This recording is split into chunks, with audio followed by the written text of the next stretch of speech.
Yes, yes, yes. Mr. Raphael Dawkins with the Combat Radio.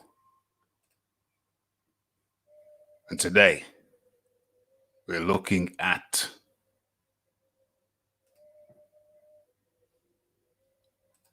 Tyson Fury, Deontay Wilder. Terms agreed, date, venue, in record time. OMG. This is some proper foolishness right here. Damn. Let me get the screen right. Okay. So I don't know what these people are on. First they told us, oh my gosh, OMG. The adjudicator has just adjudicated against us. That was on Monday. Can't believe it. OMG, that's what they tried to tell us. And then the next day, Fury comes out and says, oh, Deontay Wilder's just asked me to pay him $20 million to step aside. I'm not going to do that. I'm going to go over there and bash him up. What a load of... It was a setup, all set up. All of a sudden, we're 4 days away.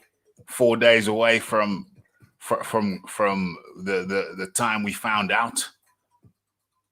4 days away, and now Bob Arum has announced that terms, date, and venue have been agreed in 5 days. What a load of you know what. They must really take people, the paying public, for fools, for idiots, for dummies. It's mad, I tell you. Yes, yes, yes. Good day, Rafi says actual facts. Charles Miller up in the building. Okay, so, where do I begin with this one? Of course, I've dropped a video, but I thought it would be rude not to go live. So, boom, here we are live. And where do I begin with this story? Okay, let's do this in some kind of chronological order. Well, first, let me just bring up the headline for your delectation. Okay, where's the headline? Boom, boom, boom. Let's make that a little bigger. Okay, so let's make this thing official. You are in tune to Boxing Talk with Rafi 275. And just breaking the news that Fury and Wilder have agreed terms, date, and venue in record time. Okay, so let's have a look at these shiznicks. Okay, so there you got the headline. Tyson Fury and Deontay Wilder agree terms as date set for Las Vegas Trilogy fight. Call it a rematch. I don't know. How could a rematch? It's the third fight. How could that be a rematch? It's a trilogy, surely. Okay, so that headline, you got that there. Then let's go to this thing chronologically. Okay, so when was this? Like 2 days ago. 2 days ago. Tyson Fury came out and said Deontay Wilder wants $20 million to let Anthony Joshua to step aside and let the Anthony Joshua fight happen. Okay, 2 days ago. Right. So this, ladies and gentlemen, was nothing but a mere distraction. The play on this, the play that they played, the game that they played was so elementary. It was so elementary. It was almost schoolyardish in its simplicity. Easy to see through, although many have not yet seen through. But it's so damn obvious. It's so contrived. Both Bob Arum and Tyson Fury had the opportunity to make the fight with Deontay Wilder in 2020, but somehow they didn't want to do it. And it seems very obvious and very clear to me the reason why.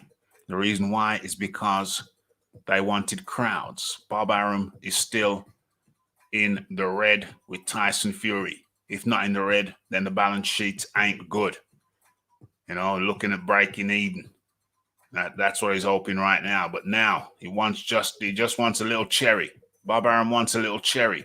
It wouldn't benefit him, Tyson Fury, going over to Saudi Arabia and losing. Better for Arum's bank book. If Tyson Fury fights Deontay Wilder in Las Vegas, and hopefully this time he does better than break even. Remember, Bob Arum was looking at 3 million pay-per-view buys, 3 million PPVs. That was his projection. That was his projection for the second fight. Was that the second fight? Yeah, I think the second fight. Oh dear. What's this? Won't be paying a bean to watch Duck Bomb Fight 3. So, I don't know if they think that the public are fools and they couldn't see through this. Okay, fair enough. Many couldn't see through this, but anybody watching Boxing Talk with Rafi will be clearly aware that this was a mere ruse. A mere ruse. Oh, Deontay Wilder wants to fight me for 20 million to let Anthony Joshua fight happen so he could step aside. And then, of course, Tyson Fury came out and shot himself in the foot. Or was it yesterday or the day before? And he said, yeah, to Anthony Joshua, who gave him a bit of a roasting, dragged his ass over the coals. He said to Anthony Joshua, what did he say? He said, yeah, come on over to fight me. 20 million, I'll put 20 million up, you put 20 million up, and we'll have the fight.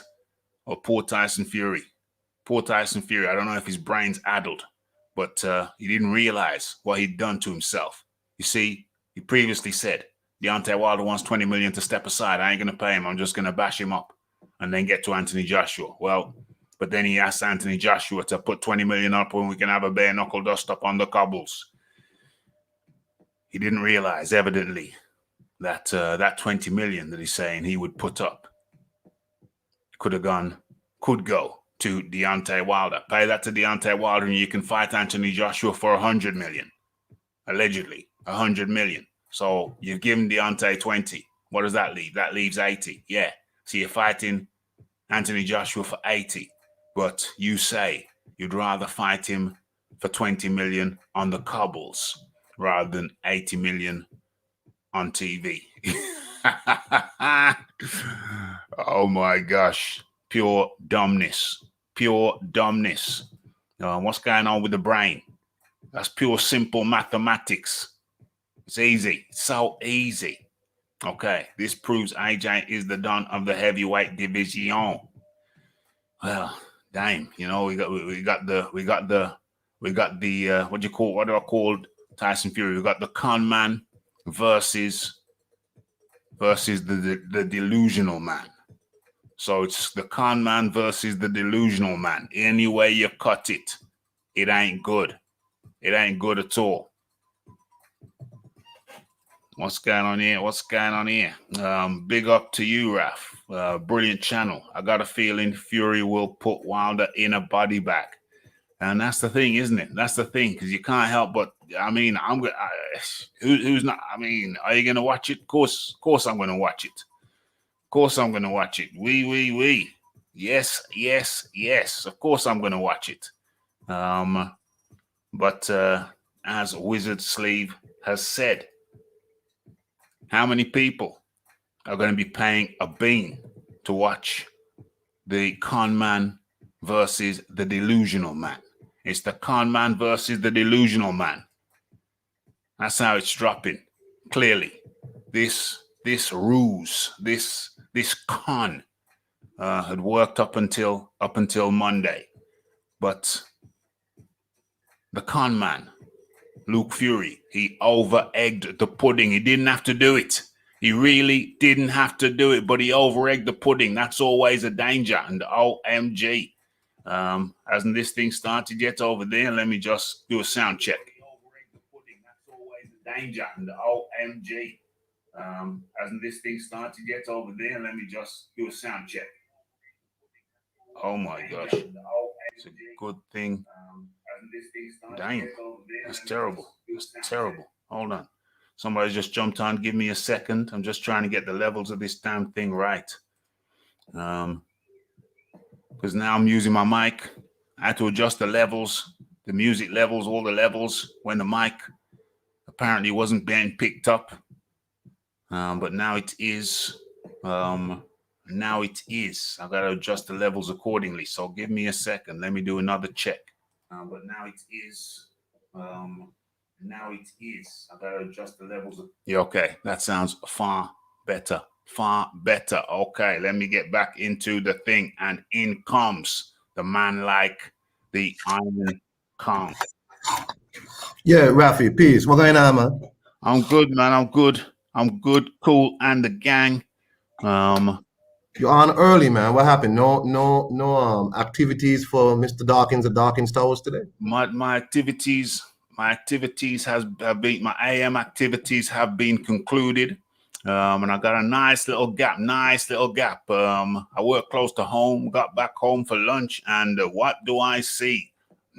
Other than the breaking news. Had to get on it, mate. Had to get on it. Bust the video out in record time, because you know some people prefer to get their information from standalone videos, and others like to talk about it live.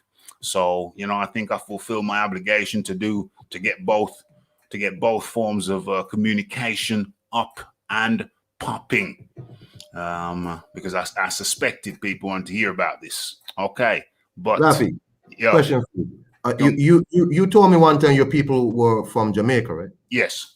Where in Jamaica? My dad from Spanish Town. Well, Kingston, Spanish Town, yeah. And my mother's side from the country, Spanish, St. Elizabeth. I might be going up to Jamaica soon. Might. So I'm just saying, if I see any freckled people, that will be in the country. That will be in the countryside. That's my mom's side. You know, there's yeah. You're gonna enjoy yourself over there, all being well. I'm due a visit myself, but nice to be back. Yeah, man, I'm kind of strapped down now. Post COVID, everybody's scrambling to make up some money. But let's look at this here. The Phil Walker we call him Big Texas. And who else we got? We got the Coach K up in the building. So let me just go over to the YouTube and make sure that the link is easily accessible. Okay, can't leave out our American friends. That wouldn't be nice. Okay, so what's Phil Walker saying? Okay, damn, this is some hate here. Let me try and do your accent, Phil. Dang, man, this is some hate up in here. You know, people gonna be watching. When they're watching. The streets is watching. Yeah.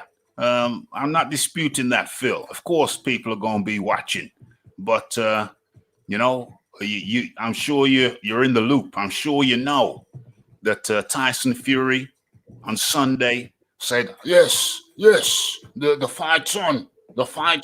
Hold on a second.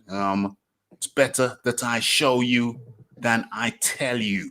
Let me show you rather than tell you. This is where they blew it, Phil. This is where Tyson Fury, who now affectionately known as the Con Man, this is where and how he blew it. Hold on a second. Way too many windows open. Damn, I should work for NASA. I got so much shizzle up on my screen. NASA, come and get me. Let's negotiate the price. I get Bob Arum to negotiate, maybe. I don't know. Who would you want to negotiate your money? Is it Bob Arum or Eddie Hearn? I'm not sure. I'm really not sure. I'll take Eddie. Bob Arum does bid rigging where he colludes with other parties to keep his clients' money down. So no. Damn. I'm gonna have to go with Eddie. Let me bring this up so there's no ambiguity. And let's get the volume up to maximum. Damn, still too low. But am I sharing on my? Yeah, I'm sharing. Okay, that's a good thing. Let me get this squeaky mic. Let me turn it to the damn thing. Damn it. Okay, let's try and do this. In a way that you can hear. Where are we? We're over there. Okay, let's go. This is where Tyson Fury blew it. When he made this speech on the Sunday, and then the arbitration results came out on the Monday. It was obvious. It was an obvious ruse. Hey there, Tyson Fury, the Gypsy King. Got some massive news for you all, guys. I've just got off the phone from Prince Khalid of Saudi Arabia. He told me this fight's 100% on. August 14th, 2021, summertime. All eyes in the world will be on the Kingdom of Saudi Arabia. And I cannot wait, repeat, cannot wait to smash Anthony Joshua on the biggest stage of all times. This is going to be the biggest sporting event ever to grace the planet Earth.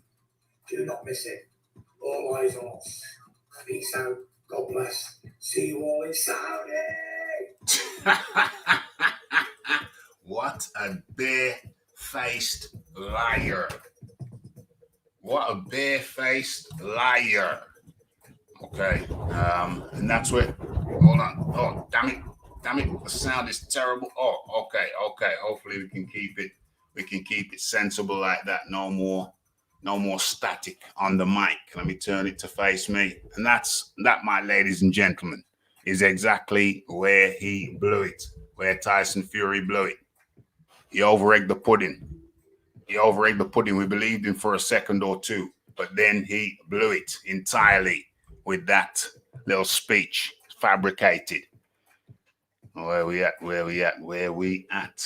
Okay. What's this here? Can you imagine? They planned it out all before toying with the option of AJ unification fight. Damn fraudsters, Tyson Fury and Deontay Wilder, always building a name and promotion off Anthony Joshua's back.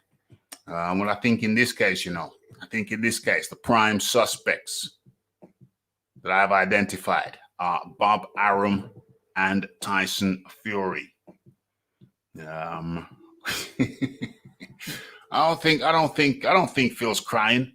I just think, Phil just maybe wants to see the fight, and the fact that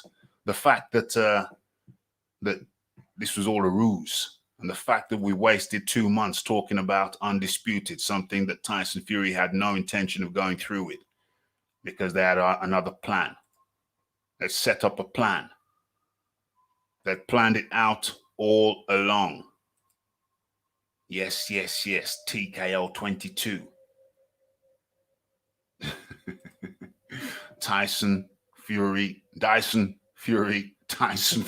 really, really sucks bad.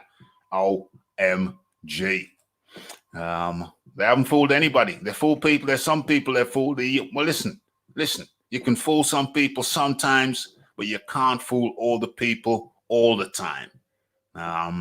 It's really just that simple. And Tyson Fury and Bob Arum have come up short with the fraud. Iron Kong, any thoughts at this moment? I think, like you said, but there's a lot of evidence pointing to fraud, right? I even before I was made aware of this Bruce Trampler quote, I remember talking about a Frank Warren quote that he did. The video is still up, I think, on either one of these. I don't want to give these channels no publicity because they're owned and operated by an outside entity. And Frank Warren had said, in fact, this was before I even heard of the Bruce Trampler, that Tyson Fury and Bob Arum have an opponent for July. Yeah. And I think on this show, I had said, well, who the hell would this opponent be? Yes. Because if it ain't Joshua, then Bob Arum is not going to recruit. any, recoup any money. Lo and behold, that opponent was in fact Deontay Wilder. And this was well before arbitration was finished. These guys knew, Raphael, that this was coming. They had already started planning. That's why Bob Arum didn't do any work marketing Josh Taylor versus Jose Ramirez. Because he was spending time running a long con. That's why Tyson Fury and them and Frank Warren and them were keeping Eddie Hearn at an arm's length. Every time Eddie Hearn reached a certain milestone, they move the goalposts. Well, we need to see money in the account. Well, we need to see this. Well, Tyson not signing. Frank Warren was well aware of this too. You know what I'm saying? It's just amazing how people could do these types of things. I remember Bob Arum's famous quote, and it's still up on Boxing Scene, I think, saying "F the fans." I remember that. Right? Bob Arum don't care about no fans, bro. But Bob Arum, even before the second fight happened, did say that they're gonna fight. They're gonna have a trilogy. And I remember asking, who signs for a trilogy before you even have a second fight? You have no idea how the second fight gonna turn out. It's crazy. You know what I'm saying? These guys had no interest in fighting Anthony Joshua. No interest. They never did.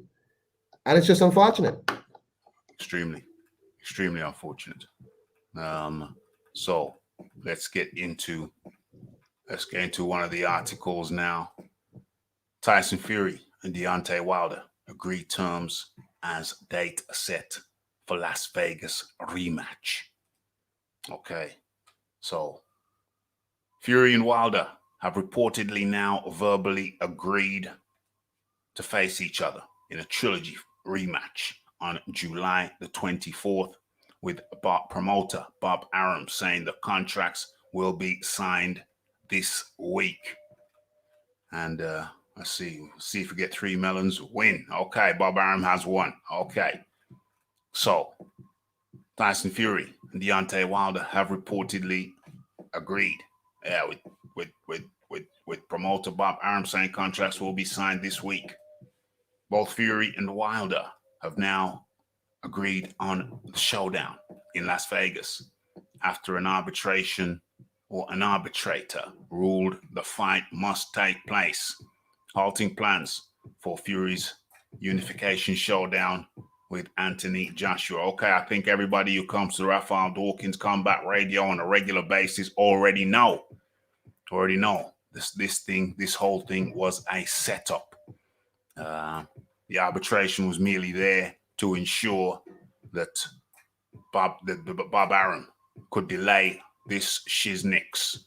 The pandemic came, closed everything down. No audiences in attendance would have meant that this thing would have been an unprofitable endeavor. So what did they do? They agreed to arbitration to stall out the thing, in the hope that by the time this thing had come to a conclusion, the fans would be back. And sure enough, boom.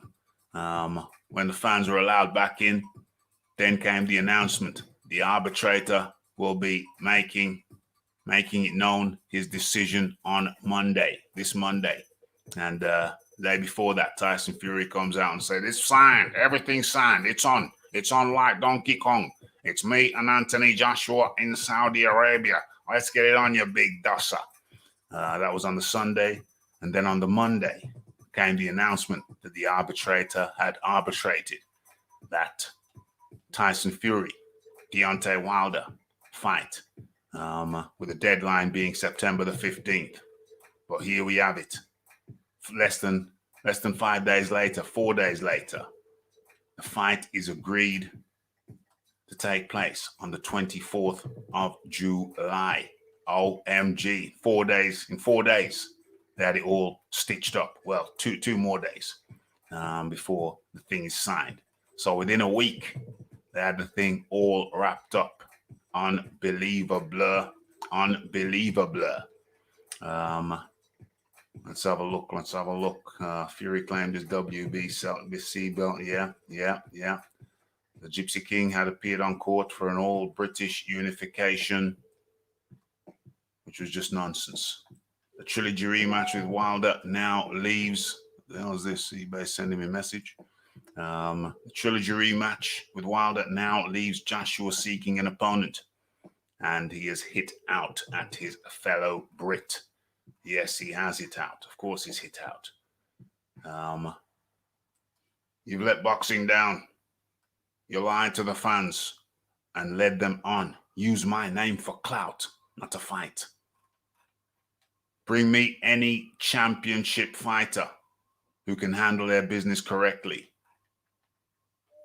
Joshua now looks likely to be facing Alexander Usyk. So all's not bad. At least he gets a mandatory out of the way. Okay. So, boom, boom, boom. That's the way it is. That's the way it is. That's the way it's looking. Where is it? Where is it? Where is the title? Let's get it up there. Tyson Fury and Deontay Wilder agreed terms as date set for Las Vegas rematch. Yeah, and there we have it. Iron Kong. It's a quick one. It's pretty self-explanatory. We've been over this multiple times this week. That's the lay of the land. That's the lay of the land. What's going on? They had it all planned out. Yeah, man. I think Anthony Joshua needs to move on with his career. I understand he's a person who's about legacy. That's why he made it a priority to unify the division.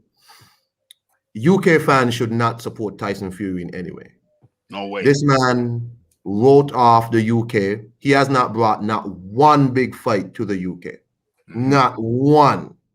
He has not brought not one big fight ever. When he had a chance with Klitschko, he ducked out. He came back with Wilder fight and then said he will continue his career in America. Anthony Joshua, on the other hand, has stayed true to the UK, even when some of these so-called quote-unquote fans turned on him. He still stayed true to the UK and still trying to bring big fights to the UK. And it's unfortunate that you have Tyson Fury, who's running around talking about, this UK, that. No. This man is a sellout. He's about himself. But he's always been like that, right? Early on in Anthony Joshua's championship run, anytime Joshua won a fight, Tyson Fury piped up. He always had to keep some way to use Anthony Joshua. Anthony Joshua beat Klitschko. Tyson Fury pipes up. Sorry, no, he beat Charles Martin. Tyson Fury pipes up. He beat Klitschko. Tyson Fury pipes up. He beat Joseph Parker. Tyson Fury pipes up right after. Every single time Joshua has a fight, Tyson Fury has something to say right after because he has to keep connecting his name to Anthony Joshua. And that's been the story of this whole thing. If you go back and look, that's what's been happening. He beat Pulev. Tyson Fury got upset because, you didn't call me out. Why didn't you mention my name? And it's like, forever and a day, Tyson Fury has to keep trying to use Joshua as his mule. And at some point, Eddie Hearn has to start treating Joshua like the prize and not let these people act like they're the prize. And that's the thing. Joshua is the prize. Stop letting these guys with this dumbass WBC belt, they want to keep swapping back and forth between each other. Let them keep that.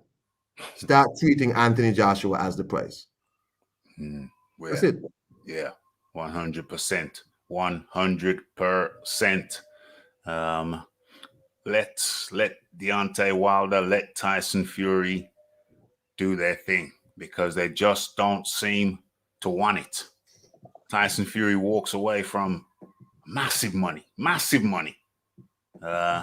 with not into Anthony Joshua fight. Why would you walk away from? This is something that people have overlooked in this debate. Why would you walk away from 100 mil to go over there and collect 28 mil? That's what they got last time apiece.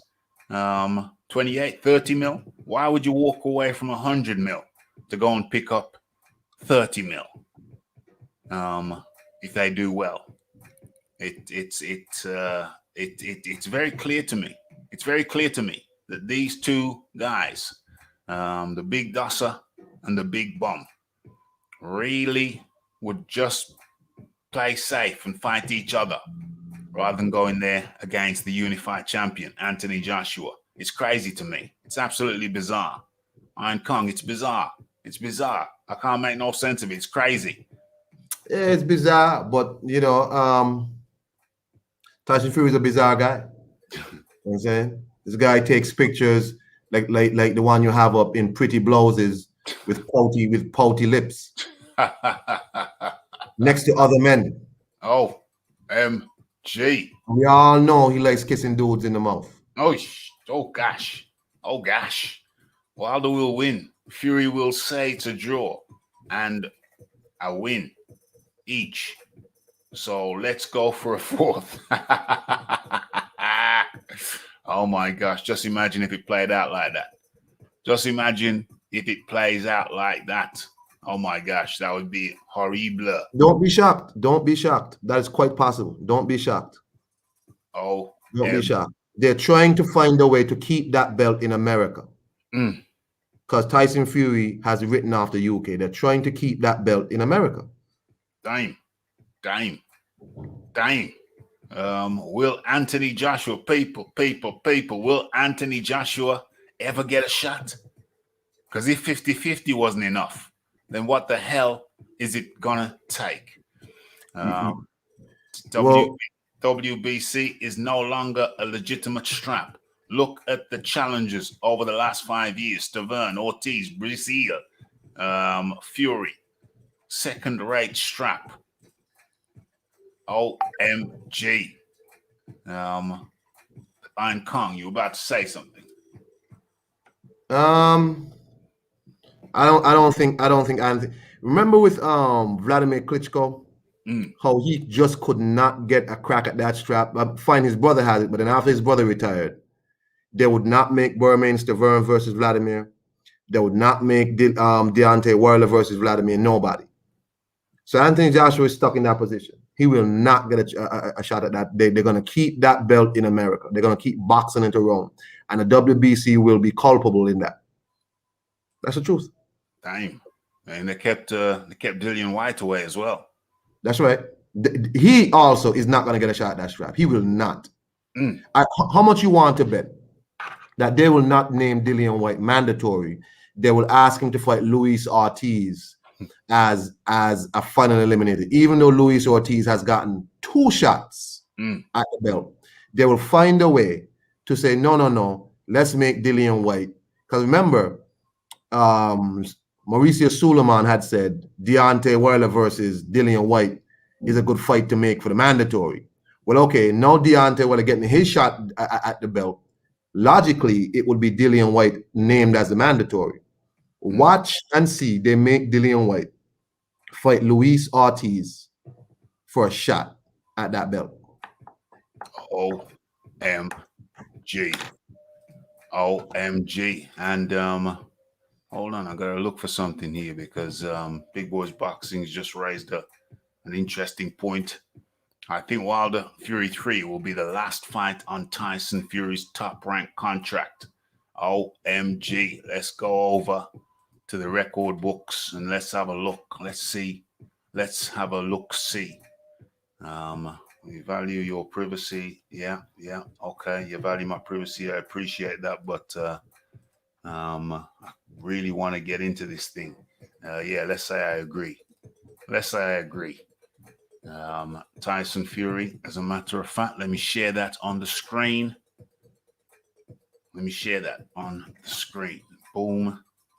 Boom.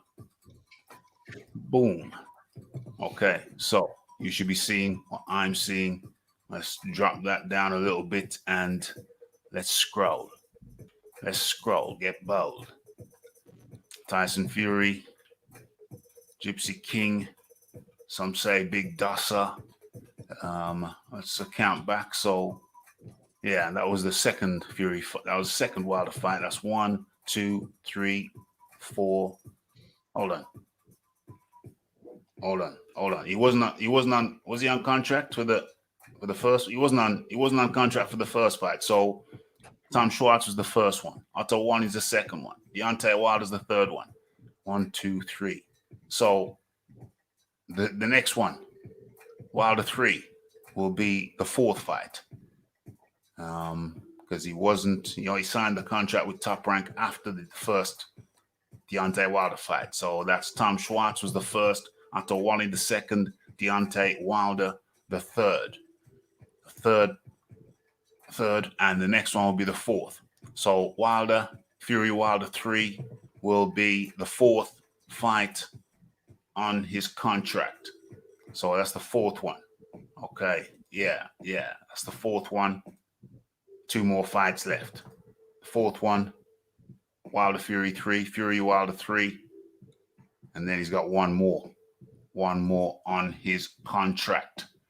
I bet ESPN regrets signing the Dusser. They expected the AJ fight. Yeah, it seems so. Or did they? Not really. Is it?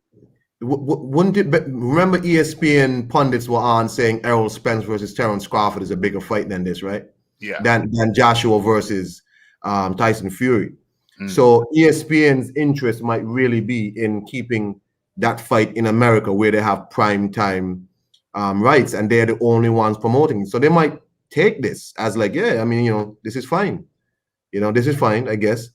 Joshua versus Tyson Fury, that fight goes overseas unless they find some way to get that fight in America, which Tyson Fury wouldn't mind because he don't care about the UK. So, yeah, yes.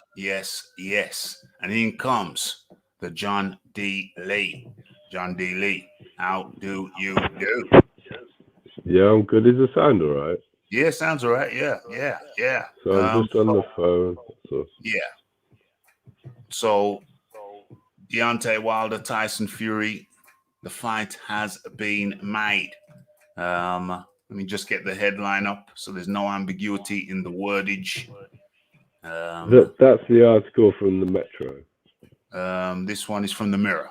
Mirror. I think it's on the screen now. Tyson Fury and Deontay Wilder agree terms as date set for Las Vegas rematch. Looks like it's took 4-5 days. It takes 6-7 days. In that, they're given the 24th in that article. The 24th of June. Of July, sorry. July. In Las Vegas. When I went on ESPN, all they said was they had a verbal agreement.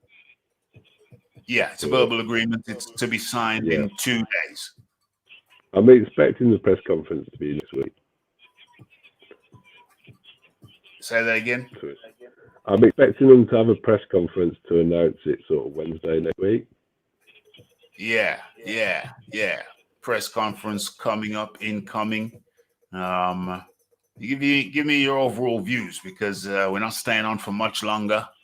Well, my biggest thing that I'm not sure about. Hold on, John. Could you get the sound a little less muffled? It's slightly muffled. Is there anything you can do? If not, no problem. Is that any better? A little bit better. Yeah, let's go. Let me do one thing. Okay, we got LDBC Simba. LDBC Simba, you're in the background. You got to come back with your proper name, my friend, because I don't recognize that name. Is that any better? Yes, that is definitely better. Okay. Well, it's definitely going to happen. AJ's going to fight Usyk. That's going to be the outcome. So the things I'm not sure about is whether the arbitration was real and Wilder wanted step-side money, or whether there was a collusion to both teams to play Eddie to build up their fight that they intended to have happen. That's the only bit I don't think we're ever going to really find out anyway. But 100%, I think this is what Barbara wanted all along. And also, if you go back and you look at all the training footage of Tyson Fury that's supposed to be training for AJ, he's walking forward. Now, I don't think that he will intend to walk forward. If he ever does fight AJ, which I'm very skeptical as to whether he ever will, I don't think that's the plan that he would employ. If he's going to try and fight Wilder again, that's the blueprint of how to beat him. So I would just expect him to use that same plan, unless there's even more skullduggery and this fight's going to be fixed.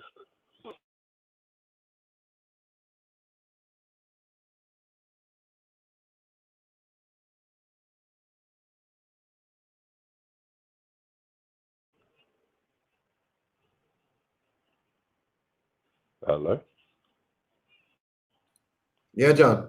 It's all right. Yeah, no, I kind of finished what I was saying. So what I'm not sure about is whether Wilder wanted step-aside money or a fight.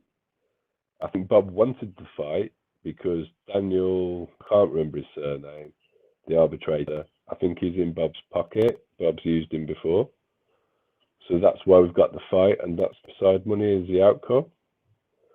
Now, if Wilder wins this third fight, because I've seen people say the whole thing's scripted, that makes it all really suspicious. But, I mean, we haven't got that long to wait to see if that's going to be the outcome. But I definitely think there was no intention to ever fight AJ. When you look at how much messing about there was with contracts going back and forth from Bob to Eddie, contracts were getting signed. We now have a fight that they want to have, and everything's done in the space of a week.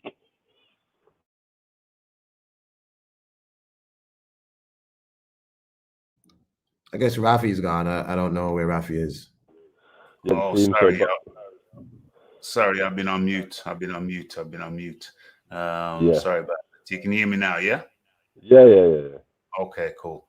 Yeah, so the only question remains, I mean, was Wilder in on this? We don't know. And I think that's going to be hard to establish whether Wilder was in on this. We do know there is an overwhelming amount of evidence to suggest that Bob Arum, Tyson Fury, and this Mr. Weinstein have some kind of relationship. We already know that Bob Arum has dealt with this guy before, David Weinstein. And we do know that they received the outcome that they wanted. The outcome, yeah, Bob Arum very happy, very chipper, very happy with it. I'm pretty certain that I think it's Daniel Weinstein, isn't it? He's going to be enjoying a nice, all expenses trip paid to Vegas on the back of this, and that Bob and Fury are happy with the result. And to what extent Wilder's happy with it would really be based on whether he wanted step aside or whether he wanted to fight. But I don't think Bob ever wanted to pay him step aside, which is why we had this result.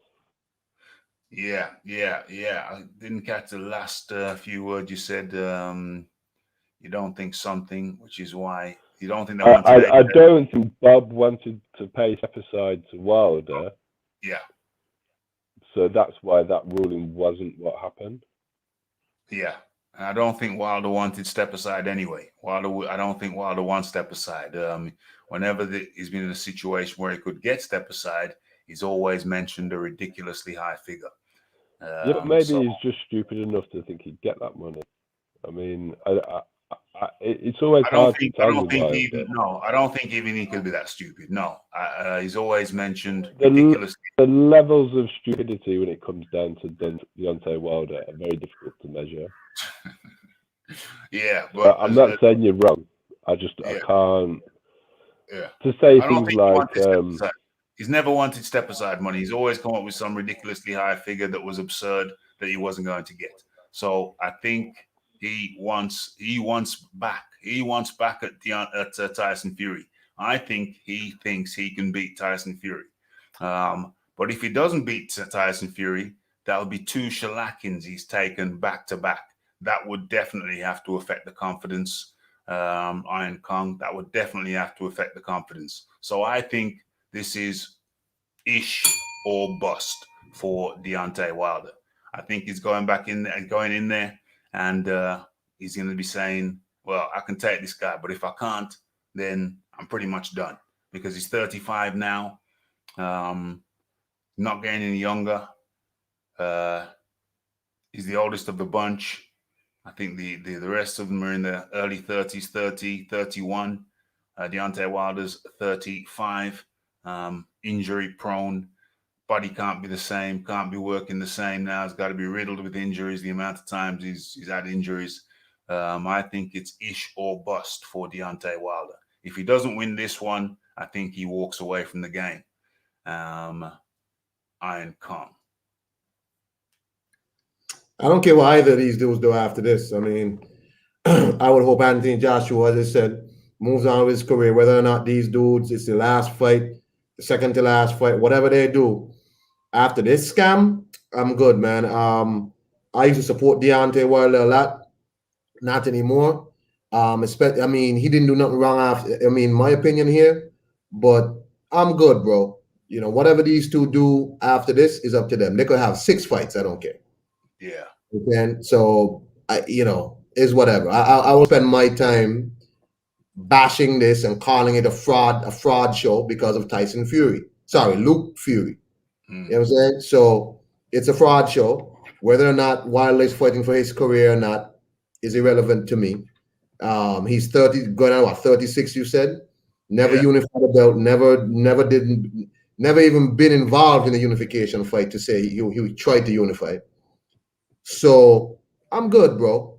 Whatever these two do is up to them. I think Luke should stay in America and do WWE after this.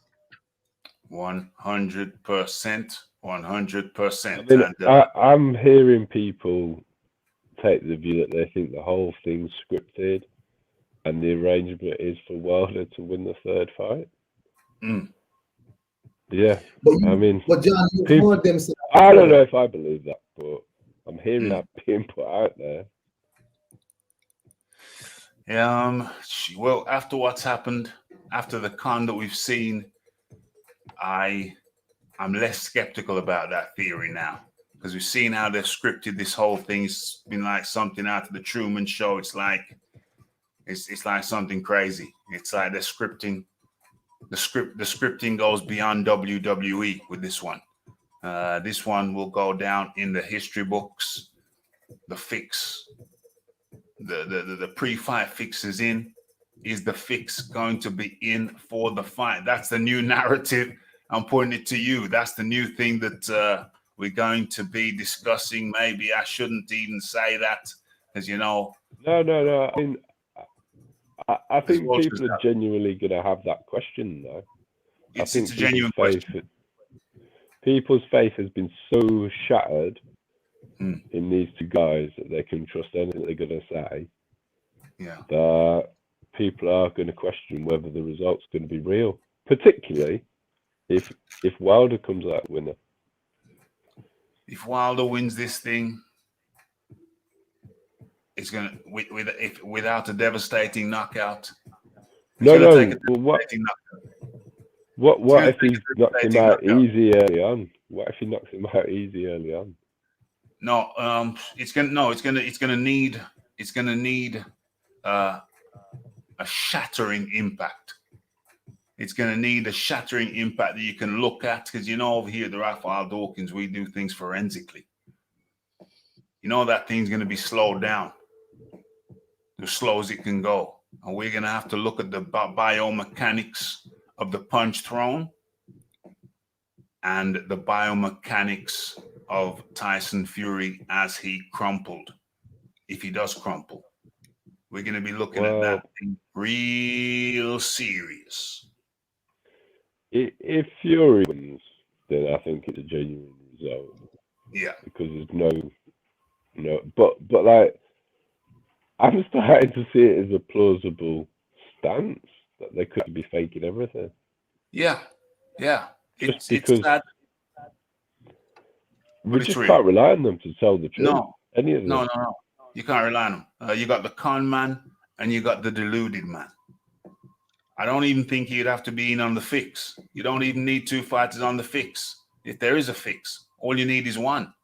All you need is for the one Tyson who's losing is the only one you need. The only one you need is the one who's losing. The only one who's going to have to take the hit. Is it going to be a phantom punch? If it's a phantom punch, that won't do. The phantom punch won't I do. don't know. Wilder's got away with a It's phantom punch before.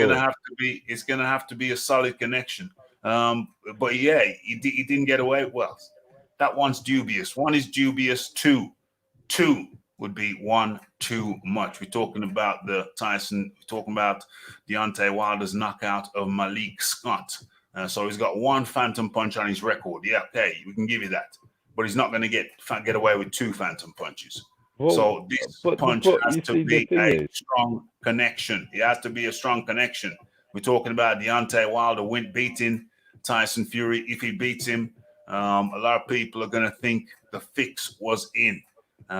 Because the thing is, Rafi, they've been getting away with cutting the public so much that I think they think that they're untouchable. Well, yeah, not now, because we'll see. We'll see. But now they're in the UK. I'm not so sure they are in America. I mean, Beeb's still quite happy with this outcome.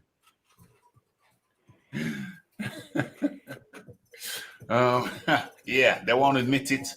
People over there in the USA, Tyson Fury fans, I need them to come out and admit that he's a con man. Him alongside his mentor, his new con man mentor, Bob Arum, who's been doing it for decades. But it's never been laid bare as much as it's been laid bare now. But the thing is, Raf, the UK market hasn't been lucrative for Tyson Fury anyway, has it? No. So I just don't think he cares about how he's getting called out over here. And I don't think there's that many people in America were really paying attention to AJ Fury. ESPN were pouring cold water on it constantly. They clearly didn't want it. I think they thought that a pay-per-view on Saudi time wasn't really much use to them. That's true. So they have not built it up at all. So I think whilst they're not going to get, like, Fury's not necessarily going to get away with it over here, I think the Americans are quite happy to have this fight, particularly big Fury fans, because they'd probably see it as a much lower risk fight. Yeah. You know, for all their talk about how terrible AJ is, I think they'd have to concede that AJ has a better chance of beating Fury than they think Wilder has. Yeah. Yes. I'm just looking at something over here. Not that. Okay, Iron Kong. Well, no, actually, we go into final words now. Because I just got to bust out. I just have a quick question because I'm trying to get this information. Nobody really seems to know. Okay. Has Dillian White officially been made WBC mandatory? No, not to the best of my knowledge. He's a WBC interim champion, but as far as is he the official mandatory? No, because remember, the WBC have 12 months to make him mandatory. They got up to 12 months. I mean, I wasn't expecting that to get in the way of this fight anyway. But I think the best chance that Anthony Joshua could possibly have to fight somebody for WBC is if Dillian actually beats one of those two and gets them out. Yeah. At some point, because the winner of this fight's not fighting AJ. No. 100%. I don't think that's going to happen. They don't want it. It's clear they don't want it. And so, final words from the Iron Kong as we let John just ask about Dillian White. We just had a conversation with about Dillian, right? And I would say again, Eddie Hearn now needs to do his job and push Dillian White's mandatory status and not allow the WBC to put him in no final eliminator and no BS and no more BSing around. Let me, in the WBC rankings, Rafi. Yeah. The WBC rankings. Let's hold on for a second. Oh, anyway, never mind. So the WBC rankings currently, Dillian White is interim. Yes? They Yes. had Usyk Yes, up there. yes. Joe Joyce was around there somewhere. But Dillian White is interim. Yes. The fair thing to do is make Dillian White mandatory. But you already know that that is not what Mauricio Suleiman will do. He's not interested in having Dillian White fight for no belt, right? Eddie Hearn needs to push Dillian White's, even though he's not directly signed with him, push Dillian White's rights as mandatory and force the winner of this fight to fight Dillian White. Yeah. Yeah. What he needs to do is get the money in the brown envelope, give it to Mauricio, and point out that the WBC champion has not fought a mandatory fight since Deontay Wilder beat Dominic Breazeale. I think that was March 2019. Okay. So the mandatory is due. It's not going to get in the way of Wilder and Fury. But immediately after that, he needs to be all over Mauricio, getting Dillian A, elevated to mandatory, and B, put pressure on them to fight the mandatory in the hope that that's the only way Eddie's going to get to stage an undisputed fight with Dillian and AJ, because it's the only way I see it happening. Well, realistically, I'm going to bring in actual Santos in a second. But realistically, let's look at it realistically. Mauricio Suleiman has 12 months from the date of Dillian White beating Povetkin. He has 12 months from that date to make Dillian White mandatory. And I believe he will use every single one of those 365 days before he anoints or makes Dillian White the official mandatory. So that's 12 months. Okay. And then. But that's only because Eddie's not paying the bribes that the other people are paying to Mauricio. Well, Dillian White was paying. Eddie needs to put his hand in his pocket. Well, I don't know. Yeah, but Eddie needs to put his hand in his pocket. I don't know. I think Suleiman is so entrenched with them other guys that I don't know. You can put your hand in your pocket and not get what you pay for. And I think he's so entrenched with them other guys that even if Eddie put his hand in his pocket, he wouldn't get what he paid for. So I firmly believe, unfortunate, but Mauricio Suleiman will use up every single one of those 365 days that he legally has before he makes Dillian White a mandatory. And then we know that the WBC can have somebody waiting around for 2 years as a mandatory before they actually get a mandatory shot. So listen up. 3 years. Mauricio Suleiman has 3 years to play with before Dillian White gets another shot. And that's the cool, hard, brutal reality. And yeah, put your hand in your pocket. But like I said, sometimes you put your hand in your pocket and you don't get what you paid for when the person you're paying off. That's fair. When the person you're paying off is deeply entrenched with some other parties who are against you. That's a terrible reality, but it is a reality. Actual facts. And Santos, come on in. We only got a couple minutes left. So talk to me, my friend. Talk to me. It's happened real quick. Yeah, man. I was gonna say, thanks for having me on, Rafi, Kong, and John. What's up? Man, it's all it's like the WWE. Pretty much these guys are gonna, fake us out, trick us into believing these fights are gonna happen, and they're not. Continuously. So you can't believe these guys anymore, man. And for anyone to say, well, they didn't know how it was gonna go. No, they knew. They knew what could have happened. It just chose to again lead us on. But the thing about it is, with Dillian White, if he didn't get those shots before, what makes us believe that Mauricio's going to give, it's like you said, what makes us think Mauricio's going to give him a shot. And I think, and you kind of stole my thunder when you said it. He's gonna use all them days until he gives White a shot, or if probably not at all. He's gonna use every last single one of those days. So I mean, I completely agree with that. I just don't see it happening for White anytime soon.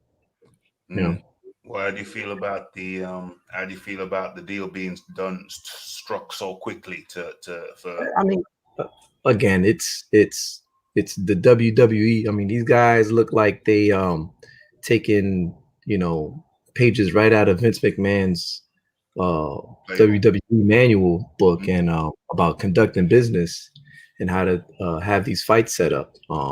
It's painfully obvious, and fool me once, shame on you. Fool me twice, shame on me, right? Yeah. And we've been fooled yet again. Yep. Yes. We can't prove. Sorry? I just wanted to ask Santos if he thinks that it's going to extend to the fight being rigged between Wilder and Fury. Do you think it's that corrupt, or do you think it's going to be a genuine fight? I feel it smells of corruption. It smells like something staged already. It feels fake. It's like the Iron Sheik letting Hulk Hogan win. Everybody knows Iron Sheik would have beat the crap out of Hulk Hogan back then. We all know that. Any serious person knows that, right? Because whoever Hulk Hogan ever trained in his life, has Hulk Hogan ever competed at the Olympic level? No, never. So everybody knows, and that's why if you look at the film, Iron Sheik film, that's why he wanted to lose to Bob Backlund, because that was a real dude. If I'm gonna lose somebody, I'm gonna lose somebody real. It's gonna be like a real match. Yeah. So, question is, I mean, wrestling's always been staged. But that is the question: is this going to be that staged? Sorry, the question is: do you believe that? Well, firstly, a couple of questions to the Sheikh.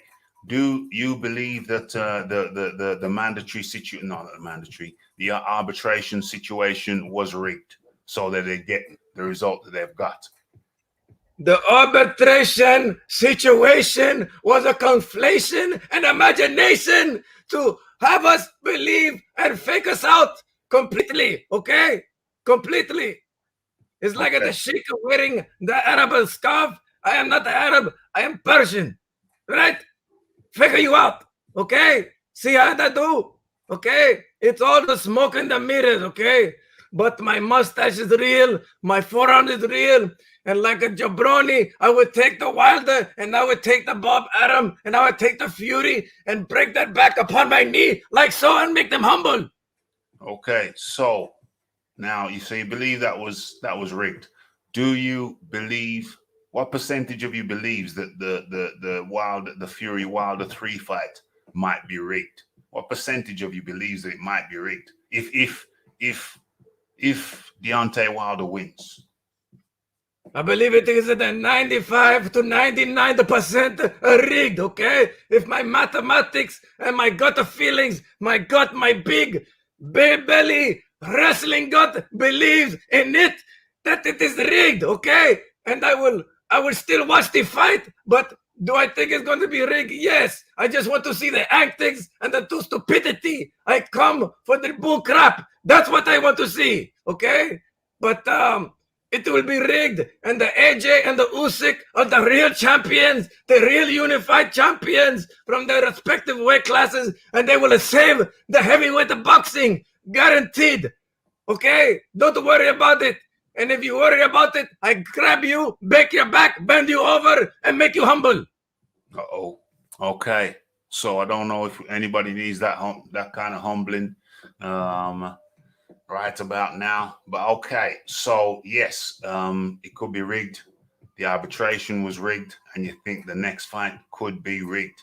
And that was the final words from Actual Facts and Santos. Actual Facts, thank you very much for coming on, my friend. We speak again real soon, like. Thank you, my brother. Thanks for having me on. Hey, thanks, bro. Thank you. And that was the actual facts and Santos. And John D. Lee, your final word, sir. Do you think that that you believe? I know you believe the arbitration was rigged, if I understand you correctly. Do you think the third? Are you entertaining? Yes. Yeah, I do. Talk on it as we close this thing So, down. I mean, I've got to. The only thing that I'm not sure about is in what way it's rigged. So there's two ways it could have been rigged. Either Wilder genuinely wanted step-aside money, and Bob rigged it to make sure that they get the fight because he didn't want to pay, or they colluded. I knew they were always going to have a fight anyway. It's just which of those options are rigged, because clearly Bob knew that his contract was going to hold, and Bob lied to us and said the contract's expired, and it puts into question the Ajak Kabayel failed fight now. I mean, maybe that found out that they had to fight Wilder. I suckered, so Yeah. Can't say too much to Eddie because I got suckered in. As for the result of the next, I'm suspicious, but I'm not sure it's going to be rigged. Not sure it's going to be rigged, but you're certainly entertaining the possibility that it might be after the shenanigans that we've experienced this week. Yes. All trust and faith in Fury, which wasn't very good to start off with, has completely dissipated. Same with Wilder. Some of the stunts that he's pulled show me that he can't be trusted, and I certainly wouldn't put it past them to rig potentially the whole trilogy. Okay, so that's food for thought, folks. Food for thought. John Daly, just a quick one. Much appreciation for your participation. Thanks, Ralph. Okay, so that was the John D. Lee floating in the air, anti-gravity boots. Okay, so well, who are we going with? The Iron Kong. Your final word, my friend. Not much to add to this here, really. I don't support Tyson Fury, Luke Fury in anything he does. Deontay Wilder, I don't know. I wouldn't put it past nobody to have no fourth or even a fifth fight, because I told you the whole plan is to box this belt in America, to keep that belt in America, and that's just what it is. However, I'm not gonna put no blame on Deontay Wilder for nothing that happens from here. All this blame is on Luke Fury and Bob Arum.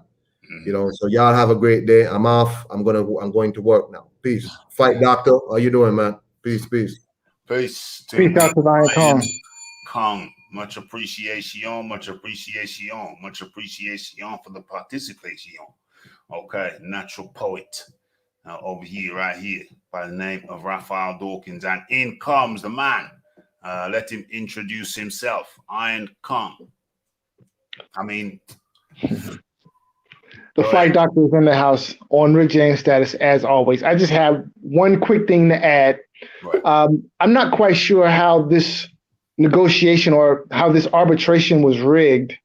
I don't understand how that works. I mean, Tyson Fury signed the contract, and in the language of the contract was a rematch clause to the second fight. So I don't understand if the arbiter rules in Deontay Wilder's favor.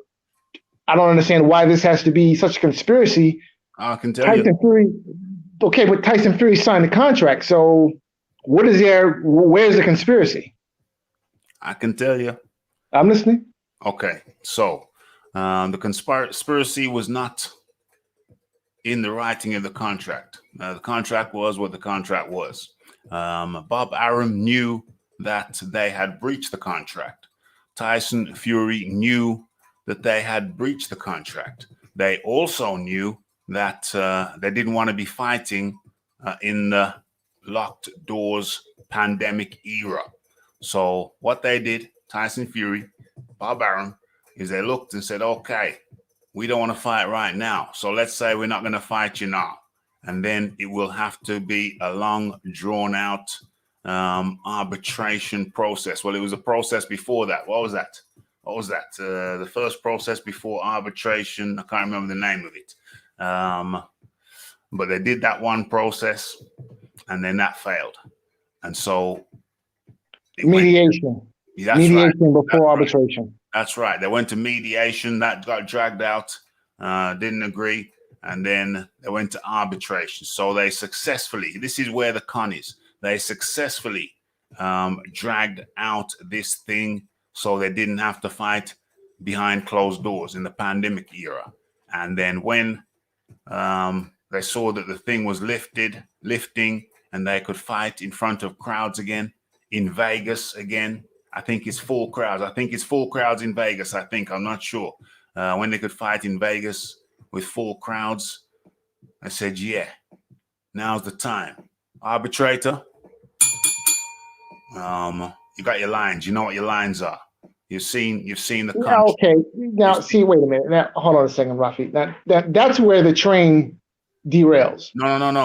Hold on. I haven't finished. So they say to the arbitrator, you've got the contract. You can see that we owe Deontay Wilder a fight. Let's take a plane trip, Tyson, you and me.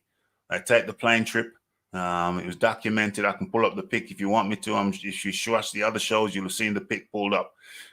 So they flew to the arbitrator's house. The arbitrator's house. And like I said, that wasn't a meeting. That was a cocktail party. So they went to the arbitrator's house and had cocktails. Okay? And they sat down, and the arbitrator said, well, look, by the looks of this, you owe Deontay Wilder a fight. Bob Arum comes out and says, well, at first we didn't think that was the case, but we told our lawyers to look at it again, thoroughly, properly this time. And to my great embarrassment, it has become apparent that we do indeed owe Deontay Wilder a fight. And we're very embarrassed about this. I can speak to Tyson Fury. Yes, my lawyers also, they've looked at the contract, and now we realize that we have done Deontay Wilder a great disservice. And I think you can speak to my promoter, Bob. We are very anxious to right the wrong. We are honorable people, and we like to do the right thing. And as soon as we found out last week or earlier on, a couple of days ago, that Deontay Wilder was indeed owed a fight, I called Bob, or Bob called me, and we said, listen, we owe this man a fight. Let's make this situation right. Let's do it immediately. No delay. We owe him a fight. Let's do the right thing. Okay. I have a question. Hold on. And so the arbitrator says to him, hold on. So you're happy to fight him? We are anxious to fight him, not just happy. We make it a quick deadline so we can get this thing on and popping. We're going to contact him straight away if you feel that we should do, and we're going to get this. We're going to right the wrong. We've wronged the guy, and now we're going to right the wrong. And therefore, that's how they manipulated Bob Arum. Tyson Fury manipulated the situation. They had no interest in Undisputed. Bob Arum has a bigger slice of this fight than he does Undisputed. Bob Arum, they haven't made a tremendous profit off Tyson Fury at all. Very minimal. And now they're looking to recoup. They've got 2 fights. They've had 3 fights on the contract, the top rank contract. There's 2 to go. So this third Deontay Wilder fight will be the 4th on the top run, Tyson Fury's top rank contract. They manipulated the situation. They used Anthony Joshua's name for clout without having any intention of fighting him. Once again, Anthony Joshua's name has been used for clout. But the problem this time is that with a channel like mine, we have blown this case apart. Call me Columbo. Over to you. All right. Okay. So I have a question. Are you suggesting that the arbiter between Wilder and Fury, are you trying to suggest that the arbiter was somehow part of this conspiracy? I have just outlined to you. What I've just outlined to you does not imply in any way that the arbitrator was part of the conspiracy. I've clearly outlined to you that Bob Arum knew that they owed Deontay Wilder a fight. Okay, all right. Well, so if you're suggesting that Bob Arum is the grand conspirator is a lying snake in the grass and is not to be trusted, I agree with you 100%. I agree with you 100%. Well, that's But what I just I guess outlined that was to you. That's what I just yeah. outlined to you. I've been very clear. Where is there room for ambiguity? I've been No, crystal clear. we are on the same page. I agree with you 100%.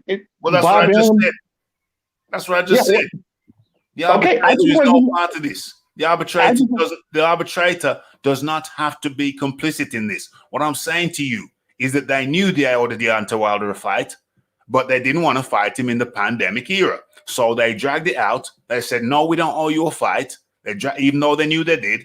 And they dragged it out, got Anthony Joshua involved, saying that they were interested in Undisputed. They got Eddie Hearn to do all that legwork back and forth with the Saudi Arabians, knowing that they weren't going to fight him because they knew they owed Deontay Wilder a fight. So they hyped up the fight by using Anthony Joshua. And then when they were ready to have the fight, they said to they let it string out through mediation, then arbitration, knowing how long it would take. And then when the climate was ready and the open doors and the doors opened again, and they said, okay, let's go. Let's fight him now. Okay, I hope you realize that Arum told us as much 6 to 9 months ago. In fact, I'm pretty sure it was probably a year ago. Arum told us that there was no money in the fight. We need the crowds. And this should have been expected. You didn't expect it. Well, honestly, I thought Arum, and this is in fact, so I think Arum was indeed trying to make the Joshua fight. He was trying to weasel his way out of the Wilder rematch. That's what I think. All right. But however, he was stringing everyone along, and Wilder was his backup plan. And I think that was his grand scheme from day one, that if the Joshua fight couldn't be made, and obviously it couldn't be made unless Wilder were willing to make some type of concession, then he would string everyone along until the United States opened back up, which is what's happening right now, and then he could make the Fury Wilder rubber match. So yeah, yesterday I was lying. Today I'm telling the truth. Do not believe anything Bob Arum says, because the man is a habitual liar. The man lies the man lies so much that he can't walk down the street and talk at the same time for fear of him tripping over a lie when he opens his mouth and it falls out. Okay, that's how much the man lies. So yeah, this is your Bob Arum special. Okay, Bob Arum special. The only difference in this one is that he's played out in front of the public. Tyson Fury over-egged the pudding when he came out with that tweet, that message. I don't know. I'm pretty sure you've seen it, but I don't know if everybody's seen it. So okay, back by Dope Demand. Let's run this one for people. But hold on, I gotta pick the right thing though. Oh yeah. Hold on, is that it? That ain't it. What the hell am I trying to do? Where is it? Where is it? Where is it? Joshua Fury. Yeah, that might be it. Okay, is it? Okay, should be on your screens right now. This is where Tyson Fury effed up. This is where he over-egged the pudding. He said this on the Sunday just gone. And then on the Monday, the arbitrator made it known that he had reached his decision. Okay, so have you seen this? Fine, Doctor? I've seen parts of it. I didn't see the whole thing. Okay. So in Tyson Fury and the Gypsy King, got some massive news for you all, guys. I've just got off the phone from Prince Khalid of Saudi Arabia. He told me this flight's 100% on. August 14th, 2021, summertime. All eyes in the world will be on the Kingdom of Saudi Arabia. And I cannot wait, repeat, cannot wait to smash Anthony Joshua on the biggest stage of all times. This is going to be the biggest sporting event ever to grace the planet Earth. Do not miss it. All eyes on us. Peace out. God bless. See you all in Saudi. Yeah, big bomb. But he over-egged the pudding with that, because the very next day they thought they were playing it smart, because the very next day the arbitrator came out and let it be known that the next fight that Tyson Fury had would be against Deontay the Bronze Bomber Wilder. Now, here's the thing. Here's an additional thing. Here's the thing. The arbitrator didn't have to. Here's another telltale sign. The arbitrator didn't have to say that Tyson Fury would have to fight Deontay Wilder next. He didn't have to say. There could have been some leeway. He could have said, having said that, he owned the belt. Tyson Fury owned the belt. So maybe he did have to say that, or maybe he didn't. But either way, Arum knew what the outcome of the arbitration would have been. It wasn't about step aside. It was about delaying the fight. And Arum, Fury, Luke were successful. Well, looking at that video, I'm thinking one of two things. Either Arum was lying to Tyson Fury, which is a distinct possibility, is more than a distinct possibility, or Tyson Fury is seriously divorced from reality. Personally, I think it's probably a combination of the two. Say that again? And looking at that video you just showed, makes me believe one of two things is possible. That either Arum was lying to Tyson Fury, or Tyson Fury is seriously divorced from reality. And it's probably a combination of the two. I just think they did an absolutely amazing manipulation. They manipulated it perfectly. Seldom have we seen such levels of open deception. Seldom has such a deception been so dissected. They got away with it the whole way until that video from Tyson Fury in conjunction with the arbitrator making his announcement the very next day, which they knew was going to happen. We all knew it was going to happen beforehand. Monday was the day. Monday just gone. And Tyson Fury drops that video to make it look as if he just signed up for Undisputed and was ready to go, when he knew full damn well that the arbitrator was making his announcement. And I'm pretty sure he knew full damn well what the decision was. He just did that as a PR thing to make sure that everybody would think that he was down for Undisputed, when all the time he knew that he was fighting Deontay Wilder next in all probability. Can I add something real quick? Go ahead. There's a reason why all of the top fighters who have worked for Bob Arum have left. And when we talk about the top fighters, I'm talking about Floyd Mayweather, Oscar De La Hoya, Manny Pacquiao. These are three of the highest earning pay-per-view fighters in the history of the sport. They were all at one point promoted by Bob Arum, and in each case, you've seen Pacquiao, you've seen De La Hoya, you've seen Mayweather leave Arum and make fortunes, and have their highest paydays, and in Mayweather's case, make more money than anyone ever in the sport. So you have to ask yourself the question: why? Why is it that Arum can have these fighters who have this tremendous earning potential, but for whatever reason, Arum is unable to tap into that? But then when these fighters, when they leave Arum, and like the minute they leave Arum, all of a sudden money starts falling out of the sky. And literally in Mayweather's case, damn near. Okay? I mean, how much money has that man made since he left? He bought out his contract for $750,000. How much did he make for his last fight? How much did he make in his last two fights? Yeah. Over $500 million? Significant amount. A significant amount of money. So you have to ask yourself a question: how does this happen? Why does this happen consistently to fighters who are promoted by Bob Arum, for them to leave and then the heavens open up and the sky starts raining money? What is it about Arum? What is it? So listen, and look, I think it all boils down to what the man himself had to say. Yesterday I was lying. Today I'm telling the truth. Okay? Look, when a person tells you who they are, listen. Believe them. Believe them. Yes. The man is a snake.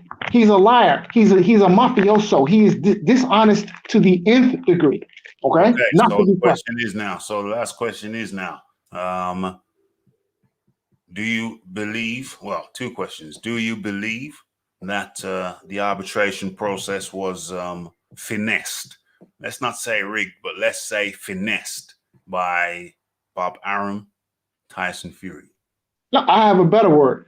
The arbitration process was gangstered. That's what it was. Okay. It was gangstered by Bob Arum. It wasn't finessed. It was gangstered. Okay. It was twisted. It was manipulated. It was bent. It was contorted. Any which way but straight. Okay. Any which way but straight. Okay, so that's the first question. So you agree with the Raphael Dawkins combat ready? Because we bust the case open both Monday and Tuesday. We bust the case open on Monday, but then I put on my Colombo Mac and I looked at it real close, and then that's when it really got busted. It got busted on Monday, and I came up with the answers to all the loose ends on Tuesday. I had my Colombo Mac on, and you know how it goes down when I do that. Okay, so the last question is, do you believe? You see, there's a new thing going around now.